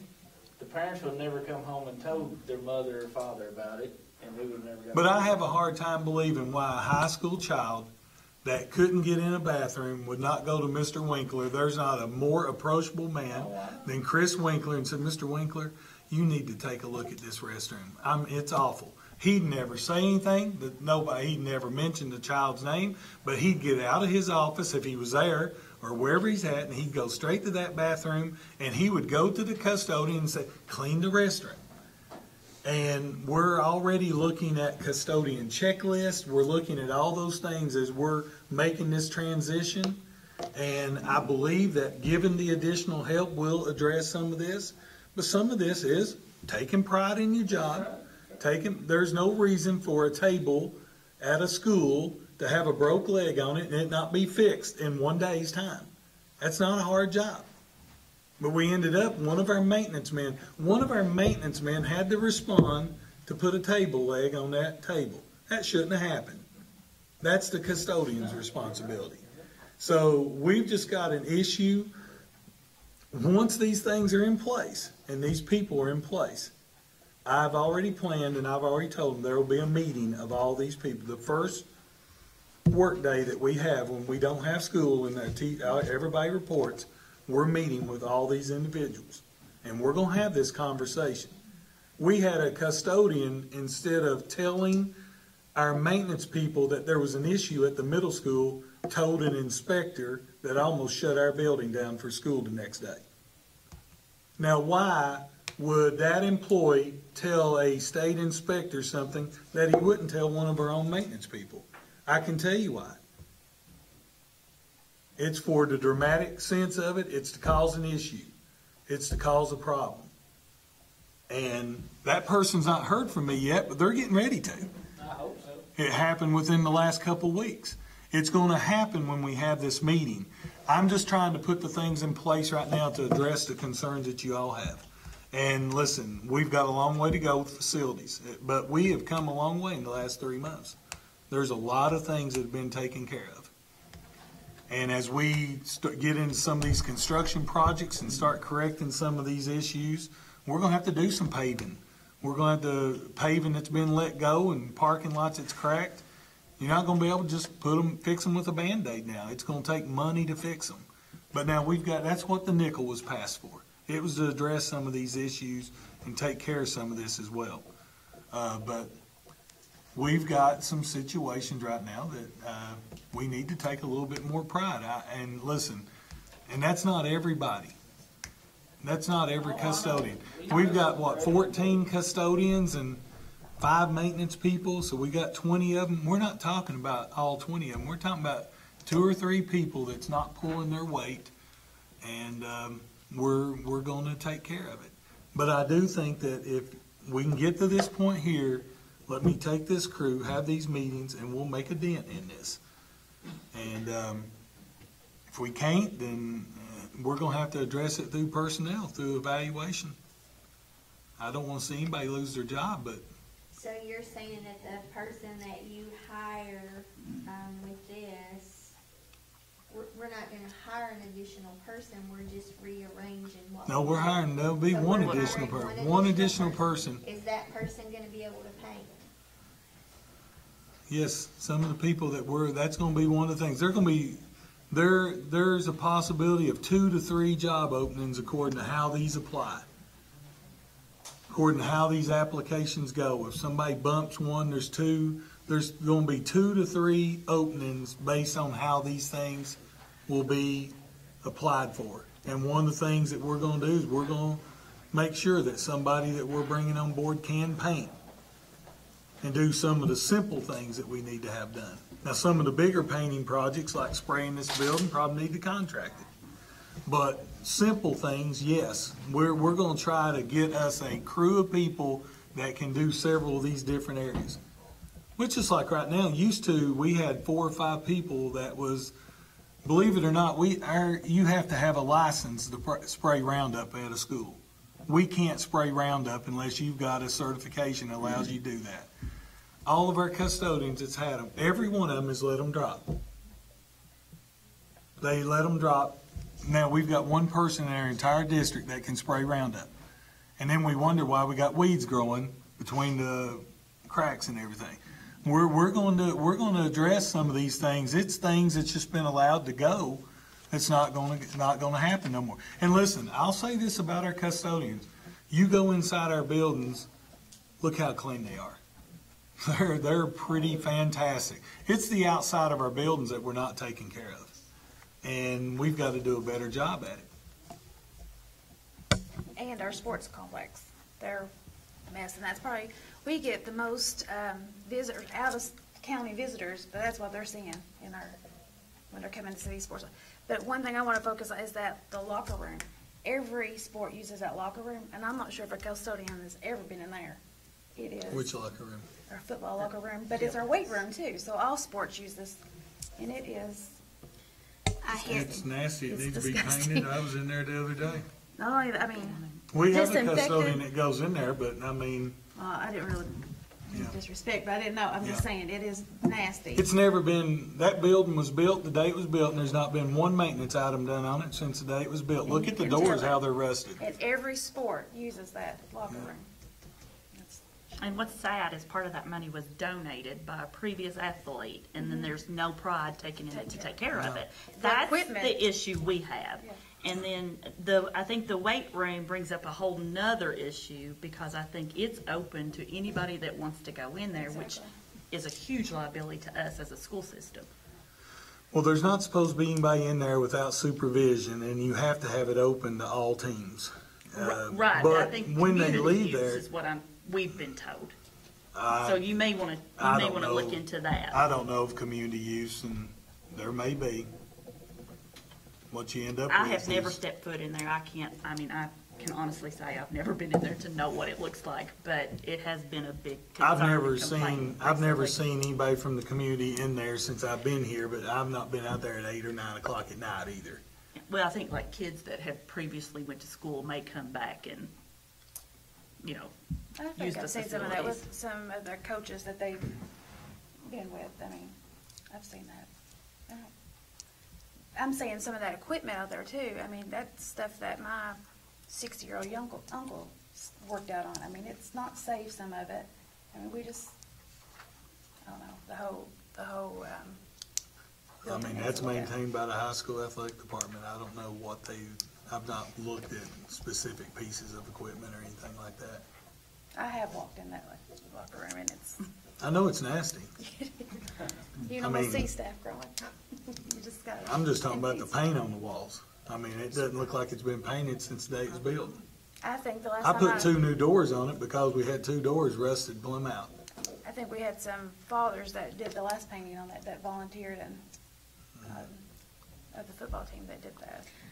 I've got a question, and this was asked to me earlier, and I explained it, and I want to make sure I explained it right.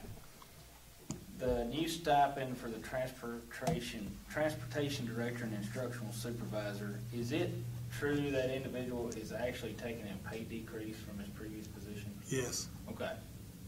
They asked, the concern was, is this individual making the same money plus that? And I said, no. I said, the stipend's based on the rank and the years, plus, right, the salary's based on the rank and the years plus the stipend. So Right. They went from a 10-2 stipend to an 81-60. Okay. And that's about what they lost. I just wanted to clarify that I was correct. Okay. Yeah. With that being said, I would like to make a motion that we accept these changes in the district staffing policy revision and the salary schedule revision. You want to include salaries in that? Do you want me to go over it real Discuss that quick? yet? We can do them both at the same time if you want me to go through salaries real quick, and I can. We got a motion on the floor. It might be best to maybe get a second and then have questions. I'll go over these. We have a motion. Do we have a second? Then I'll go over these before you vote yes or no. I'll make a second, as long as we're sticking to the fact that we are gonna make the promises of working on these grounds and. Well, we've some of been these working issues. on them for the last 6 Well- weeks. Have you all seen the progress? And we have, but there's so much. Well, it takes time. We don't have 10 or 15 people. I mean, we're doing our best with the All I staff that said we was that we have. were gonna continue with this process. Yes, I think we there are. needs to be That's an what I'm urgency saying. with it, so. So we have a motion and we have a second. Discussion. Well, do you want me to go over these positions? Do you need? I've read it, so I if you was want to, gonna say you're I welcome did. to, but they're pretty clear to me. Go ahead. Okay, well, I mean, I don't, and I'm not trying to be hostile here. I mean, you all have brought these to me, and we're trying to correct them with the personnel that we've got, and I'm just asking for additional personnel to try to continue that process. I know you all are getting beat up. You're getting beat up, because some things are not coming through the right chain of command that should never get to you all. And I hate that, and I understand there's a lot of stuff that needs to be done, but we're not gonna fix everything in a day. And I apologize, Jenny, I was short with you, and I shouldn't be, and I'm man enough to say I owe you an apology for being short with you, but yes, we're gonna address them. I promise you, we're working hard to address them every day. And I appreciate the job you do. I know you're getting beat up, I do. Sometimes I feel like I'm getting beat up over it.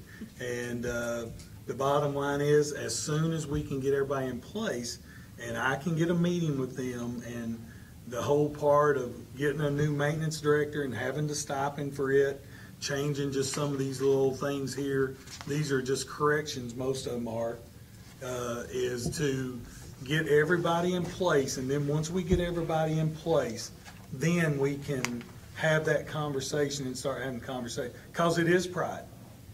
Donna said it, you've said it, Rhonda said it, everybody said it. It is pride, and we've got to take a little bit more pride in what we're doing.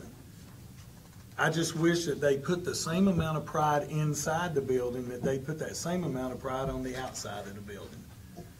And I guess that's a question too, though. I mean, is there enough resources to do that? I mean, if I looked at it, I don't think so. I take care of the inside in my house, and William takes care of the outside. So to do both, I mean, that's a big responsibility, and we understand that and recognize that. Yeah. So my question back to you is, I don't know that one person, now, I know the budget is a concern, and we can't just go hire 10 people, because if we could, we would. But my concern is, absolutely, I think we'll see progress if we hire one person, but I don't think that's gonna completely fix it unless we address some of the issues of the urgency to fix things and the follow-through in the process, because I do think the process is probably I think broken. we'll see a change because we're separating the transportation and instructional supervisor from the maintenance, and we're making two separate positions. So I think the maintenance guy is gonna focus on maintenance and not try to do the maintenance and the busing and everything else. And the busing's a big job by itself. Absolutely. So I think that's gonna make a huge difference, my personal opinion. Just somebody to focus Mr. on. Ballard would tell you that we're hiring 2 or 3 people to replace him. And, he did have a lot of duties when it goes from maintenance to transportation. He had a lot of duties, and it was hard to deal with those. So separating it, we'll have something. But we had to buy a mower recently. Our mowers are old. They're not functioning half the time. They stay broke down. We had to buy a mower because we needed a new mower. And there's been so many things that just let go. You're working with old equipment. You go out to cut grass, it breaks down, you get a day behind. If you get a day behind in this school district cutting grass, as much grass as we cut, you're behind for a week. And then everybody wonders, well, there's grass clumped everywhere because they let the grass get too high. You know, just some things happen, and, I you know. think some of the things that we're just asking is just, let's look at what we need and for instance, buying mowers, buying gas, and paying our maintenance people that make good money just to mow grass. Does that make sense? When we're pulling them away from fixing some of the facilities that need to be fixed? I think that's some of the things that we're asking. We want some of these fixed, and are we going about it the right way? I think Todd Reese will be wonderful as the leader in some of that, but are we doing the right thing just by having them mow all summer? Our maintenance men do not mow. Our maintenance assistants do sometimes, but they don't mow all the time either. We usually hire part-time help. What happened is that the part-time help we hired during the early summer, after they had a few months of working, when it come time when we got back into school, they didn't want to work no more. They'd already made enough money, or they were back into driving their bus. Some of them are bus drivers, and our part-time help didn't show back up. So it's just been an issue of trying to get help. Give me one person, and I promise you we're going to make a dent in some of these things. And then we'll still hire as we need to. We'll hire additional help. And I promise you all, I'll look right at you and promise you we're going to make a dent in some of it. And again, Jenny Jo, I apologize again. I feel bad. No, I feel bad because I got a little aggravated because I am trying to address, when you all bring stuff to me, I address it every time. And there's things that I don't know about, like the weight room. I have no idea there's adults in there. If they are, we need to put a stop to it. We got a problem. I mean, I don't, Yeah. I'm just talking about the facility itself. Yeah. Oh, it's in terrible shape. There has been maintenance on these facilities that's been let go. Those cabooses are a prime example. They look awful. I mean, they just do. They kill my soul every time I drive by it. But, you know, I've got to find somebody that's got a license so that we can hire them. You know, they've got the correct insurance and everything else to do it. So we'll move forward. I promise you that we're going to take care of some of these things.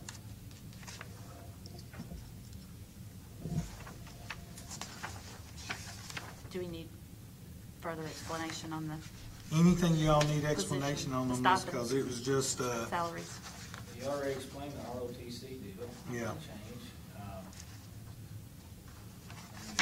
Very little changes. They're all pretty straightforward.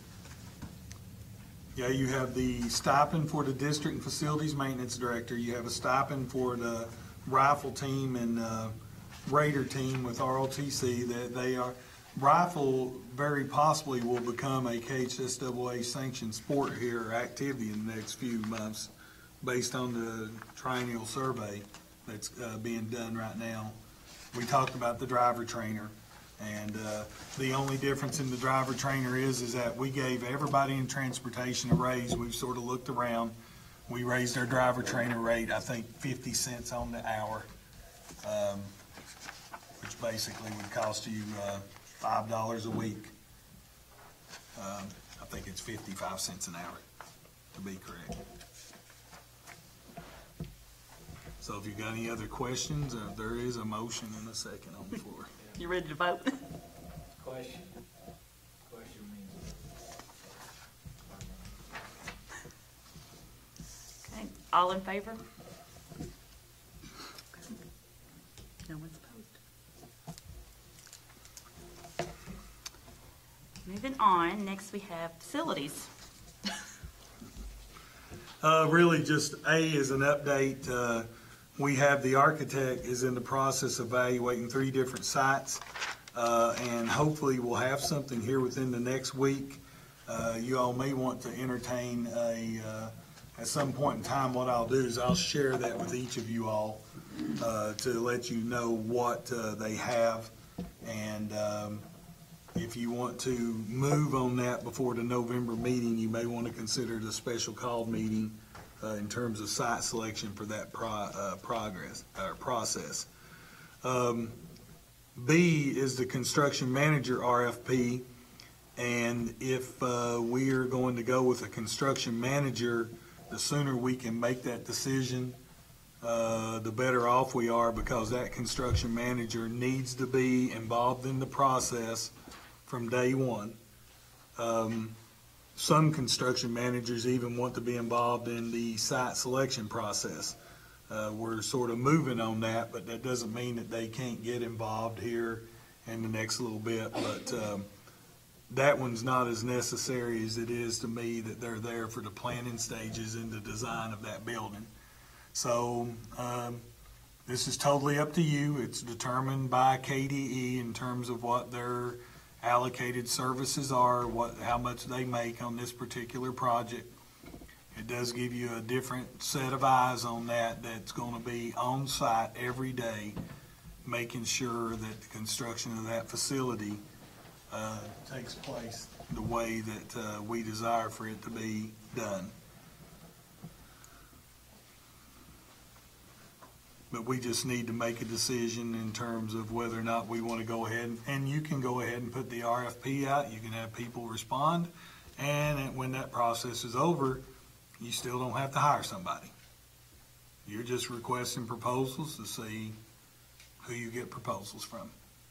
And then you can make the decision then about whether or not you hire someone.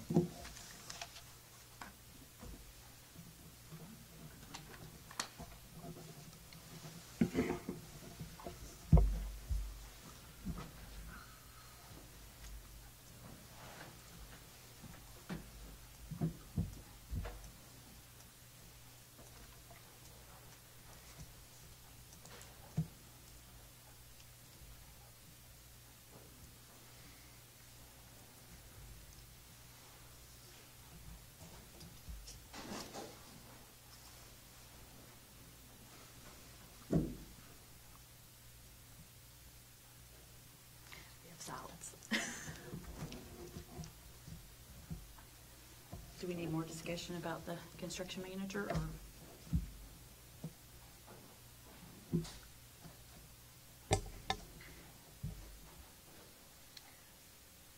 I guess I would make a motion that we put the RFP out to see about hiring a construction manager for our projects. Okay, we have a motion. Do we have a second? I will second it. Any discussion? Any questions for me? All in favor? Move forward with the RFP proposal.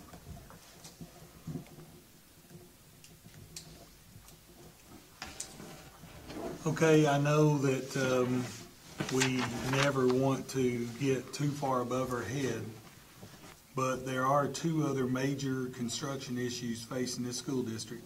The first one is the Estill Springs HVAC project. I can tell you right now that we have hired a company to come in and patch the boiler at Estill Springs, and this is probably the last patch. So we're hoping that it's done here before weather breaks too cold here in the next few weeks, which we think it will be. So my advice to the board, or my recommendation to the board, would be that we go ahead and begin the process for starting that renovation of that facility. Again, we're not talking about building any additional classroom space. We're talking about the HVAC system. We're talking about ADA upgrades, electrical upgrades. There are some work that needs to be done with the bus loading zone, and some other little minor things that need to be done. We're probably looking at one time, and it's based on what kind of, I think it needs to be evaluated in terms of what kind of heat and air system you put in there, whether or not you want a geothermal system. I think you need to hear that. This is what a geothermal system will cost you. This is what it will save you over 20 years versus what a new high-efficiency HVAC system will cost you, and what it will, what the payback in terms of that, in terms of what it will cost you over a 20-year period. So I think we need to start the preliminary stages of that, and that means that we would enter into an agreement with Ross Tarrant, since they are our architect, to begin that process. And that's gonna depend again heavily upon a mechanical engineer. And we have, we've chosen CMTA Engineering for our ATC Center, who's a group that I'm highly familiar with, and they do great work. We just need to get that ball rolling, because it's not a huge project. It's probably less than a $3 million project, because when we had it looked at before in terms of a HVAC, total lighting replacement, geothermal, and that was included some lighting. What was that one architect talked about? What was that called, where you do something different? It's a lot cheaper. You put the, I can't think of the term, when we had the presentations that night. I'm trying to think. They talked about something with energy. It's an individual unit for each classroom, Yeah. some kind of coil system. It would be a lot cheaper than geothermal. Yeah, I'm not saying that geothermal would be the exact way to go here. I do think you owe it to yourself to look at it. Wasn't that the second presentation, Charlotte? The people that was up here on the board? Yeah. A lot of your new HVAC systems are going to that each individual classroom has their own individual unit, and then they're all tied to a boiler system, whether it's refrigerant or whether it's a water-based system. So I do think we need to look at a system where every classroom can be controlled. And the key to this is having good controls. You've got to be able to have those electronic controls where Jeremy, as our energy manager, can pull up his computer and all of a sudden he's got the entire floor plan of Estill Springs, and he can look that classroom 7 on the Red Wing is not functioning properly. So, you know, it's all about not just the system, but the controls. That's very important as well. So, Mr. Chair, let me say something on that. We have to make sure, as he's talking about, when we have these people come in, you know, they can break down each individual system. Here's out-of-pocket expenses up front. Here's how much you're going to save over the duration. But as he's saying about these controls, we also need to have a quick and easy way of doing setbacks and the ranges that we can set these room temperatures at, because that's where we're going to receive our most energy efficient use. So outside of the actual implementation of the HVA system and how it functions just in normal everyday use, we also have to make sure that we're looking at how energy efficient are they, because we might get a good system, it might be cheaper, but if it costs us more money in the sense of just running it every day in the long run, then we wasted our money. So, you know, that's something to keep in mind over that entire process, is to make sure we're looking, you know, for the full scope. What was the name of that second architectural group? Remember the second one presented? I'll look that back up. Sherman Carter.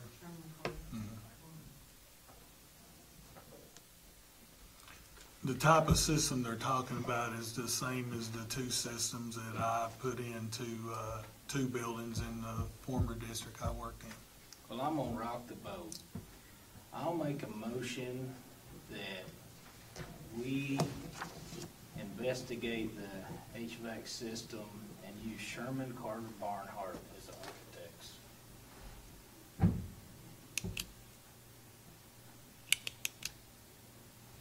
We have a motion. Do we have a second?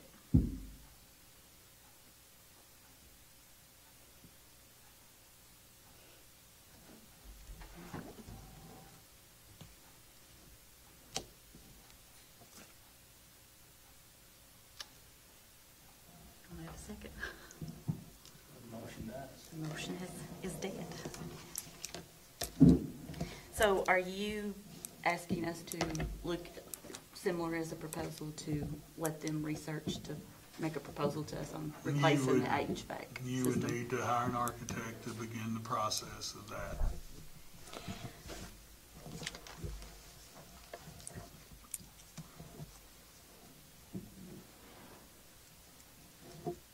So you hired a consultant to come in to look at the HVAC project to give us ideas about what is needed there? When I first got here, I had, at the time we had no money.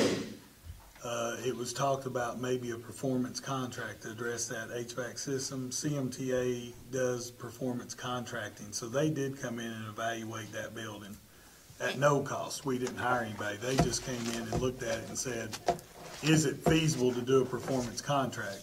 Now we don't need to do a performance contract because we actually have bonding potential.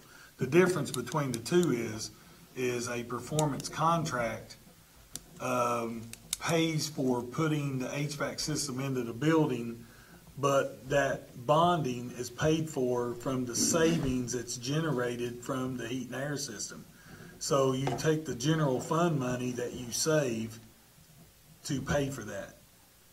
Now we would no longer want to do that. Now that we actually have the bonding potential that we can do it, we would want to use building money, and then the savings from that building would go to buy mowers, hire additional teachers if we need them, because that's general fund money that you now free up that you can use to impact instruction in the classroom.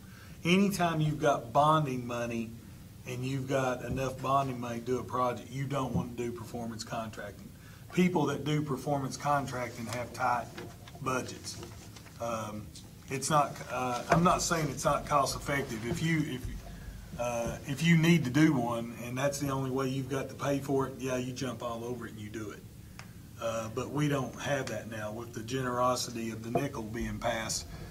We've got the bonding potential to move forward and do that project without doing a performance contract. And, the process starts,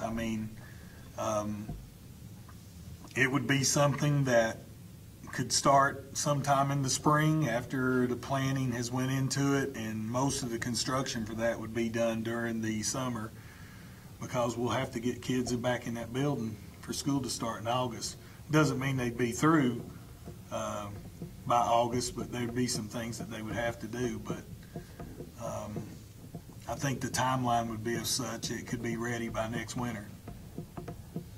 So we've got about a 13-month project on their hands. 13 to 14 months. And I don't know that it would take that long, but that's what we've got right now. If we wait to November, we've got 13 months. So it just... So this project would be put out to bid? Once it's planned, you would hire an architect tonight if you decide to do that. Then they would begin the planning phases, and of course they would sit down with us. You all could sit down on that committee. 2 of you could be on the committee to sit down and talk about what type of HVAC system we would want to put in there.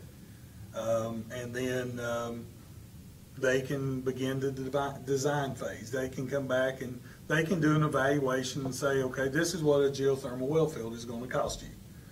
This is the payback. They'll give you the entire breakdown. This is what this type of system will cost you. So they'll give you a breakdown. They'll give you several different options in terms of the way to proceed. And then as soon as we make a decision on that, they'll design it.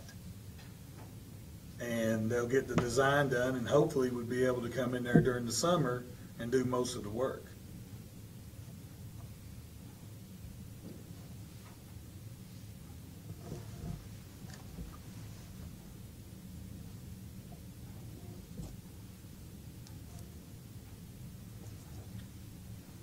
And even while we're at it, we can go on to the 2 roofing projects. The 2 roofing projects at the middle school in Estill Springs as well are 2 roofing projects that probably need to be done. Both of those roofs are leaking. We do have quite some substantial damage to the middle school roof because we just received a check from our insurance company for damage to that roof. That's why the gym is leaking so bad. We're getting ready to have Estill Springs evaluated here in the next few days because we believe that from the storms last fall, this last spring, I guess, we've got damage on that roof as well. So the same process is here. The thought process is there, and once we hire an architect for that project as well, that means that we can bid that project probably on one BG1. You would bid both of those roofing projects together. That way you only have roofers that are bidding on that project, so you do away with the cost run up of a general contractor. I do not suggest we should not hire a construction manager on either one of these projects. I don't think it's to such a nature that we would have to do so, because they're smaller projects. Plus KDE wouldn't allow you to hire a construction manager probably on the 2 roof projects. They won't reach the threshold for the amount that you'll have to spend. But once we get an architect hired there, then it will be at that point in time that we really need to go to Frankfurt, myself, our architect, and sit down with Greg Dunbar at KDE and make sure how we move forward with some of these projects. There's several projects that we want to do. We can't rush and do them all. We don't need 5 or 6 construction projects going on at the same time. I will say something. When we had the South Urban project and the high school gym project going on at the same time, 2's a lot at the same time, Jeff. Yeah, and because when you start getting change orders and this and that, and making these decisions, that's a whole lot to keep up with. The roofing projects in itself will be something I think that will be a lot smaller than either one of those 2 projects, where since it's just roofs and nothing else to do with that. We've just got to make sure that there's a whole lot of advantage to be gained by doing those 2 roofing projects together, because especially both of those roofs are the same. They've got shingles on them. I really don't think we go back with shingles on them. I don't think that's a good idea. We talked a lot about putting a metal roof on both of them. And if you get the same company, okay, they're going to be buying the materials at the same time. I mean, I don't know what color roof you all want, but I mean, the bottom line, we put the same color roof on both buildings. It cuts down on cost. It cuts down. They can buy that stuff in bulk. I think we have some ability to save a lot of money. If you do them separately, it's going to cost you more than it will to do them both at the same time with the same contractor. But in order to do that, the architect and myself are going to have to go to KDE and sit down with Greg Dunbar. So I'm just putting that out there. I'm not telling you that we have to do this tonight, to hire an architect tonight. Just know that those roofing projects would be summer projects as well. They would be done. You're better off not to have people on the rooftops hammering and banging away while we got kids in the building. We might have to put up with a little bit of that, but I think we could get most of it done during the summer. My guess is you're looking at about, we have a little bit over, right at $10 million worth of bonding potential. We've got $4 million that we know that we have on the Career Tech Center. We've got about, let's just say $3 million at Estill Springs, $2 million for their 2 roof projects. So that puts you at about $9 million. But now, as soon as the legislature's over, we'll know by then. We could put one of them on hold if we had to. If the legislature doesn't match the nickel, we could put one of them on hold if we need to.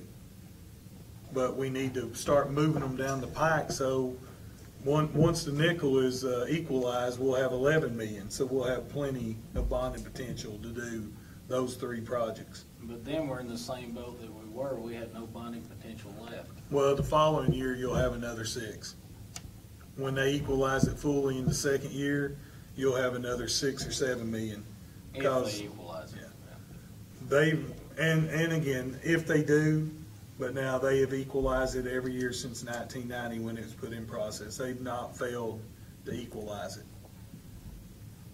I can tell you what, there'll be a bunch of voters. There's 14,000 people in Estill County, a little less, and there's probably about 7,000 voters.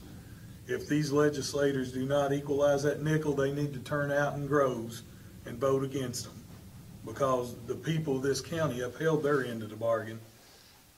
They went to the plate and they passed the nickel. you know, because there wasn't a big uproar about it, and, you know, they wasn't, maybe everybody wasn't for it, but everybody wasn't fighting against it. You know, so, you wanna make 7,000 people in Estill County mad real quick, voters? Don't equalize the nickel and see what our state representative and state senator does next, spring when they run. I can tell you how I'll cast my vote.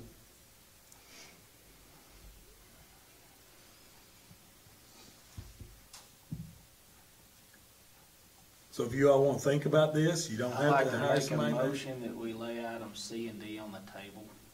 We table those items. And you don't talk about them, if that's what you want to do.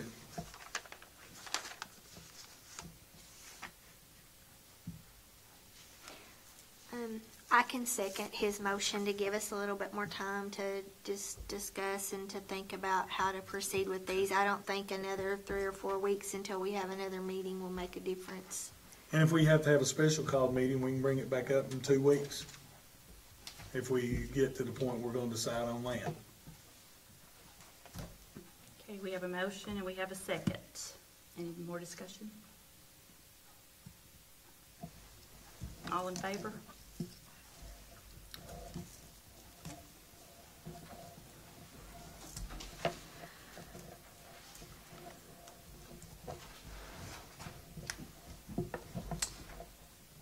Next on the agenda, we have our consent items.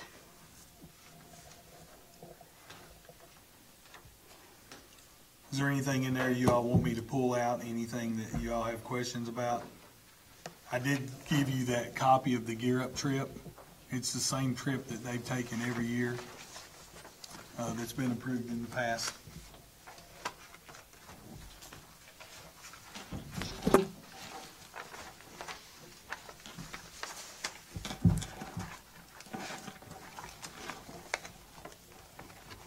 And both the counseling contracts, so you all know, these are people that we've already been working with. We had several parents working with this Parsons counseling group, and we did some research there, and we had parents that was having to drive kids to Richmond to participate in that, and Parsons said, well, listen, we'll come to your district. I think we saved several parents quite a bit of transportation money by allowing them to come in their buildings. We're, of course, trying to allow them to come in when they're not interrupting major instructional blocks.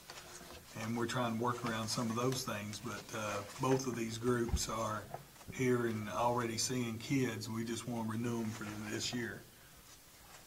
One question I've got on the surplus stuff, Jeff. Uh-huh. Like, under the office furniture and equipment, is this all stuff that's not usable? Like, I brought up the bookshelf deal earlier, and there's some shelves on this list. Some of the good stuff that we can use, we're keeping. Okay. There's some stuff, that it's not that it's not usable, it's just not, you know, we're talking about 50-year-old shelves, you know? We're talking about 50-year-old shelves. We're talking about some things that are just not in great shape. Okay. You know, so, we won't let anything go that we can actually use that is good. And honestly, I don't actually know what is the best way for us to get rid of that furniture. It's all stored at Old Urban High. Probably would need to have some type of an auction, but you can't do that until you declare it surplus. And we'll have to decide how we get rid of it at that point. The other things are pretty easy. You can take bids, sealed bids on all the other stuff. That's what we'll probably do. The buses and the mowers and all that stuff.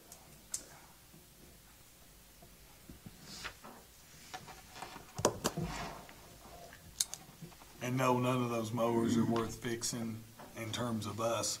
You know, somebody might be able to take 2 or 3 of them that's the same and put them together and get a good mower out of it. But, you know, if you spend more time fixing something, what we do is so heavy duty.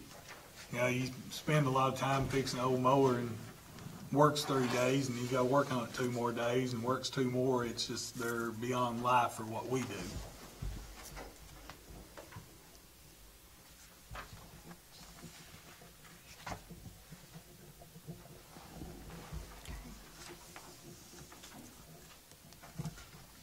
Any other questions?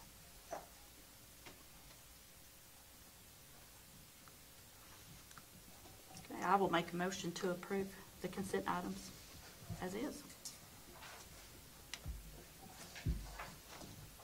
I can second. We have a motion and we have a second. Any further discussion? On the medical leave item, is there did you get a reason for that? We had an appropriate affidavit filed by a physician. Okay. And it's only through December Okay. 31st. It's only for the rest of this semester. I knew you couldn't give that to me, but I just want to make sure we got it. Yes, we do have, last time we withdrew it because we did not have it, we do have it now. Okay. And I do feel that it's within the rights of the employee that we grant that leave. Good enough. Any other discussion? All in favor? Any opposed? Moving forward, any public comment?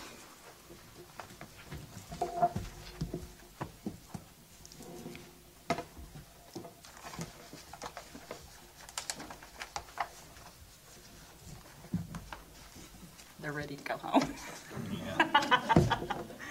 Okay, next on the agenda, we have the superintendent's report. These items mainly are for your all's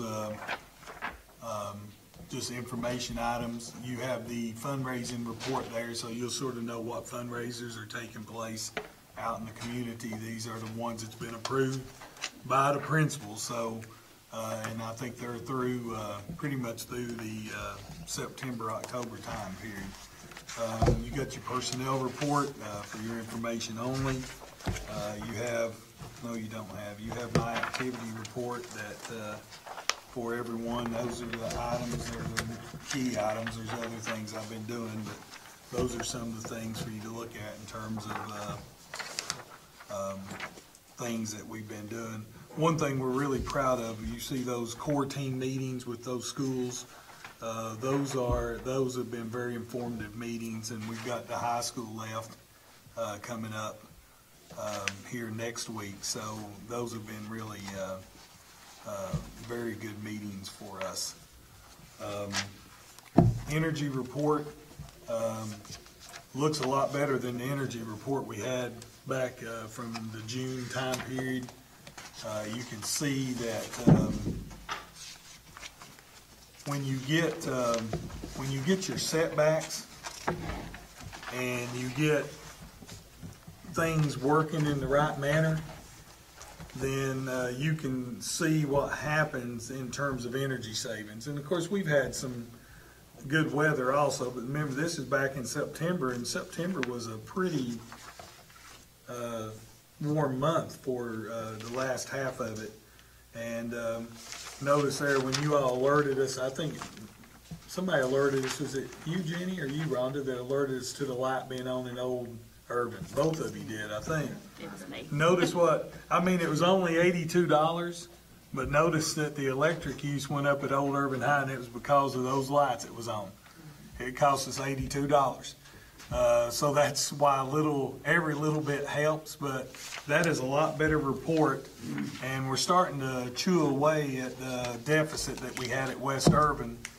We had a whole wing, the 5th grade wing was not cooling properly back in July and August, but now it's been taken care of, and that's a pretty solid energy report. And I know that we're making great strides to now start impacting the culture of energy use. I will let you all in on a little bit of, we have a new safety inspector, fire marshal, I guess is new fire marshal. I do know one of the things that he has pointed out to us, and I know it's going to go over like a lead balloon, but a lot of these personal appliances that are in classrooms, he has already told me that those are violations of code, and they're going to have to come out. And we're going to work with our staff. We're not going to do it in a manner by which that we're going to be mean about it, but we've got to start dealing with that. We've got classrooms that's got coffee pots in them. That is a major, major issue.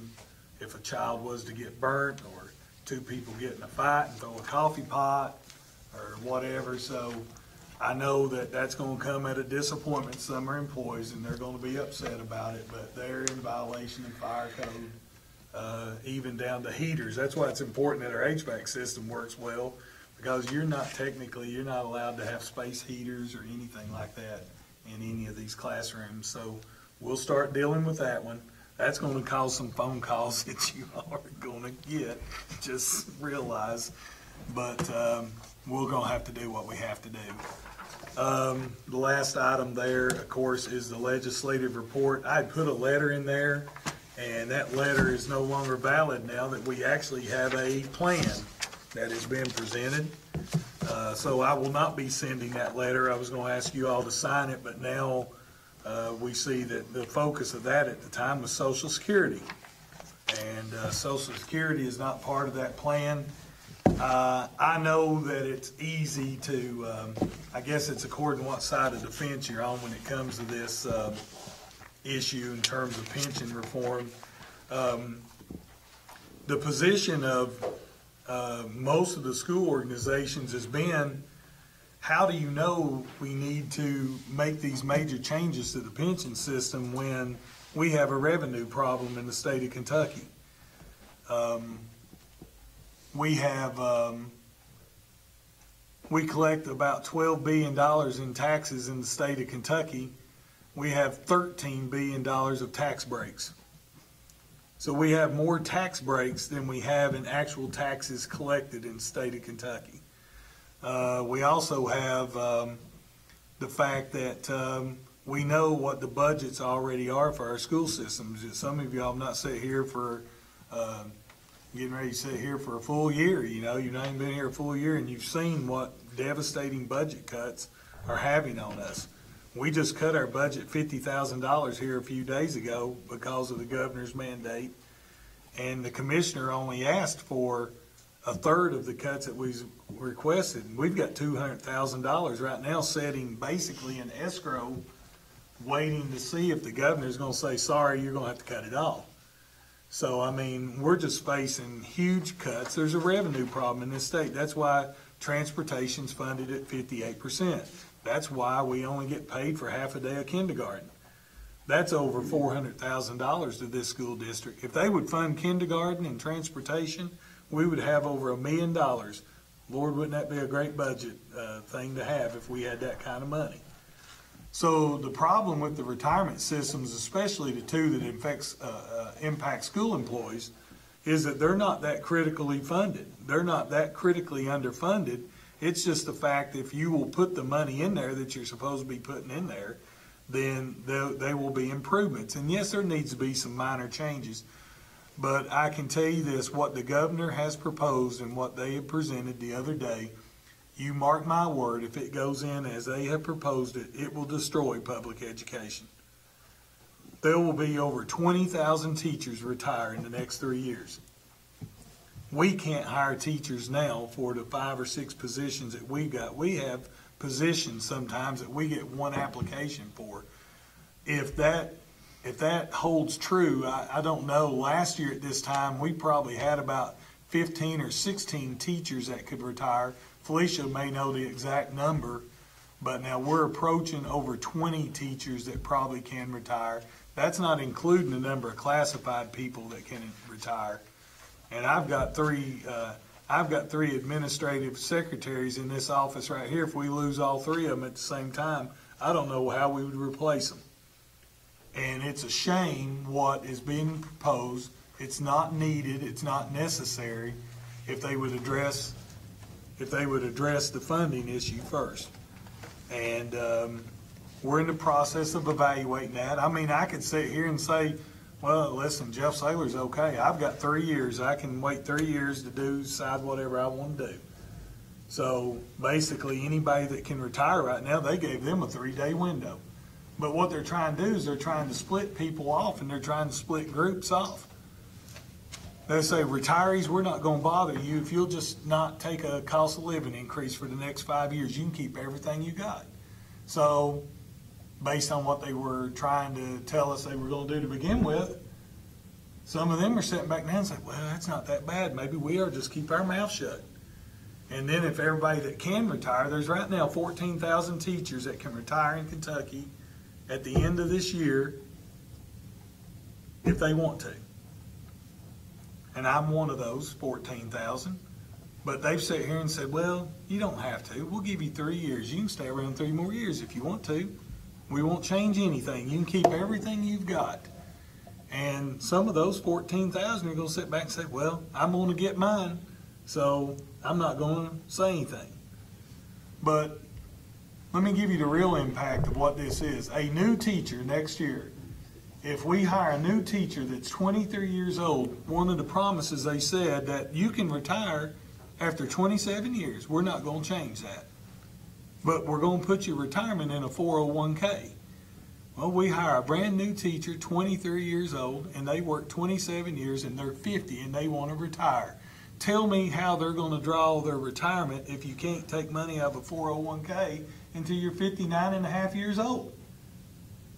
So they can say they're not going to change the retirement in terms of the years of service, but you just all of a sudden told that new teacher next year they're going to have to teach for 38 years or more in order to get their retirement. Now you tell me how many people is going to be flocking to our doors wanting to work in the Estill County school system, or for that matter, any school system in the state of Kentucky. They are going to destroy public education if we don't get a voice. And I'm telling teachers every day, you better get a voice. And not just teachers, it's our classified people. What they're proposing to do to our classified employees is even worse than what they're proposing to do to certified employees. And it's a smokescreen to say, well, we're going to throw the legislative retirement in there. We're going to put them in the same retirement as everybody else. Tell me why you should be drawing a retirement when you work 90 days every 2 years. Our legislature works 90 days every 2 years and they've got a retirement plan. Tell me how that happens. So the bottom line is our legislature and our governor, they're asleep on this issue. Now I applaud our governor for what he did last year. He put $1 billion into pension systems and he did something that nobody's done in the last 15 years. But now they're asleep at the wheel on this issue and they're going to destroy public education. I may be drafting a letter to ask you all to sign if you all feel comfortable to sign it, but you're going to be the one sitting here and at some point in time, if you continue to serve on this board, I'm going to be the one as superintendent. If I continue as superintendent, we're going to be the ones trying to hire people and trying to replace people. And it's going to hurt our kids. It's hurting kids. And that's what they don't see. I'll be the first to say there could be some retirement. There could be some changes in the retirement system, good changes that, yes, everybody'd have to sacrifice a little bit, but it would be something that could be palatable, that will not destroy the education profession.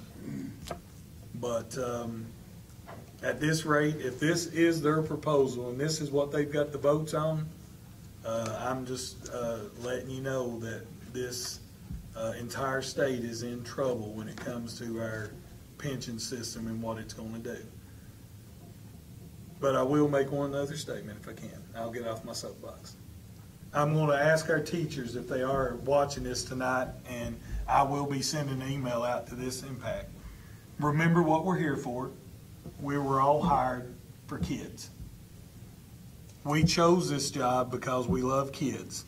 We can't let this issue impact us. We're all on pins and needles. We all have short tempers right now. I've been in meetings for the last 2 days on this, and everybody has short. They're anxious about what's going on, and it's every employee. It's every employee from our bus drivers all the way to our principals to me as superintendent. But we have to remember, we took this job. We made a lot of sacrifices taking these jobs because a lot of us could be making a whole lot of money somewhere else. But we did it because we love kids. I'm going to ask you, come to work every day. Remember what we're here for. We're here for the kids. We'll work every day, work hard with those kids every day. Remember, that's what you're here for. We're still working for the citizens of this county. And I'm asking you to try not to let it consume you. I will be on the watch for anything or any information that you need, and I will make sure that you stay informed on this process. But in the meantime, let me do the worrying. I'll take the worrying upon myself. Let me do it. And you all come here and you work with our kids every day just like you have your entire career. And let's do what's best for our kids and let's serve them to the best of our ability. And that's it for a superintendent report. Okay, next we will go into closed session, so we will need a motion. I make a motion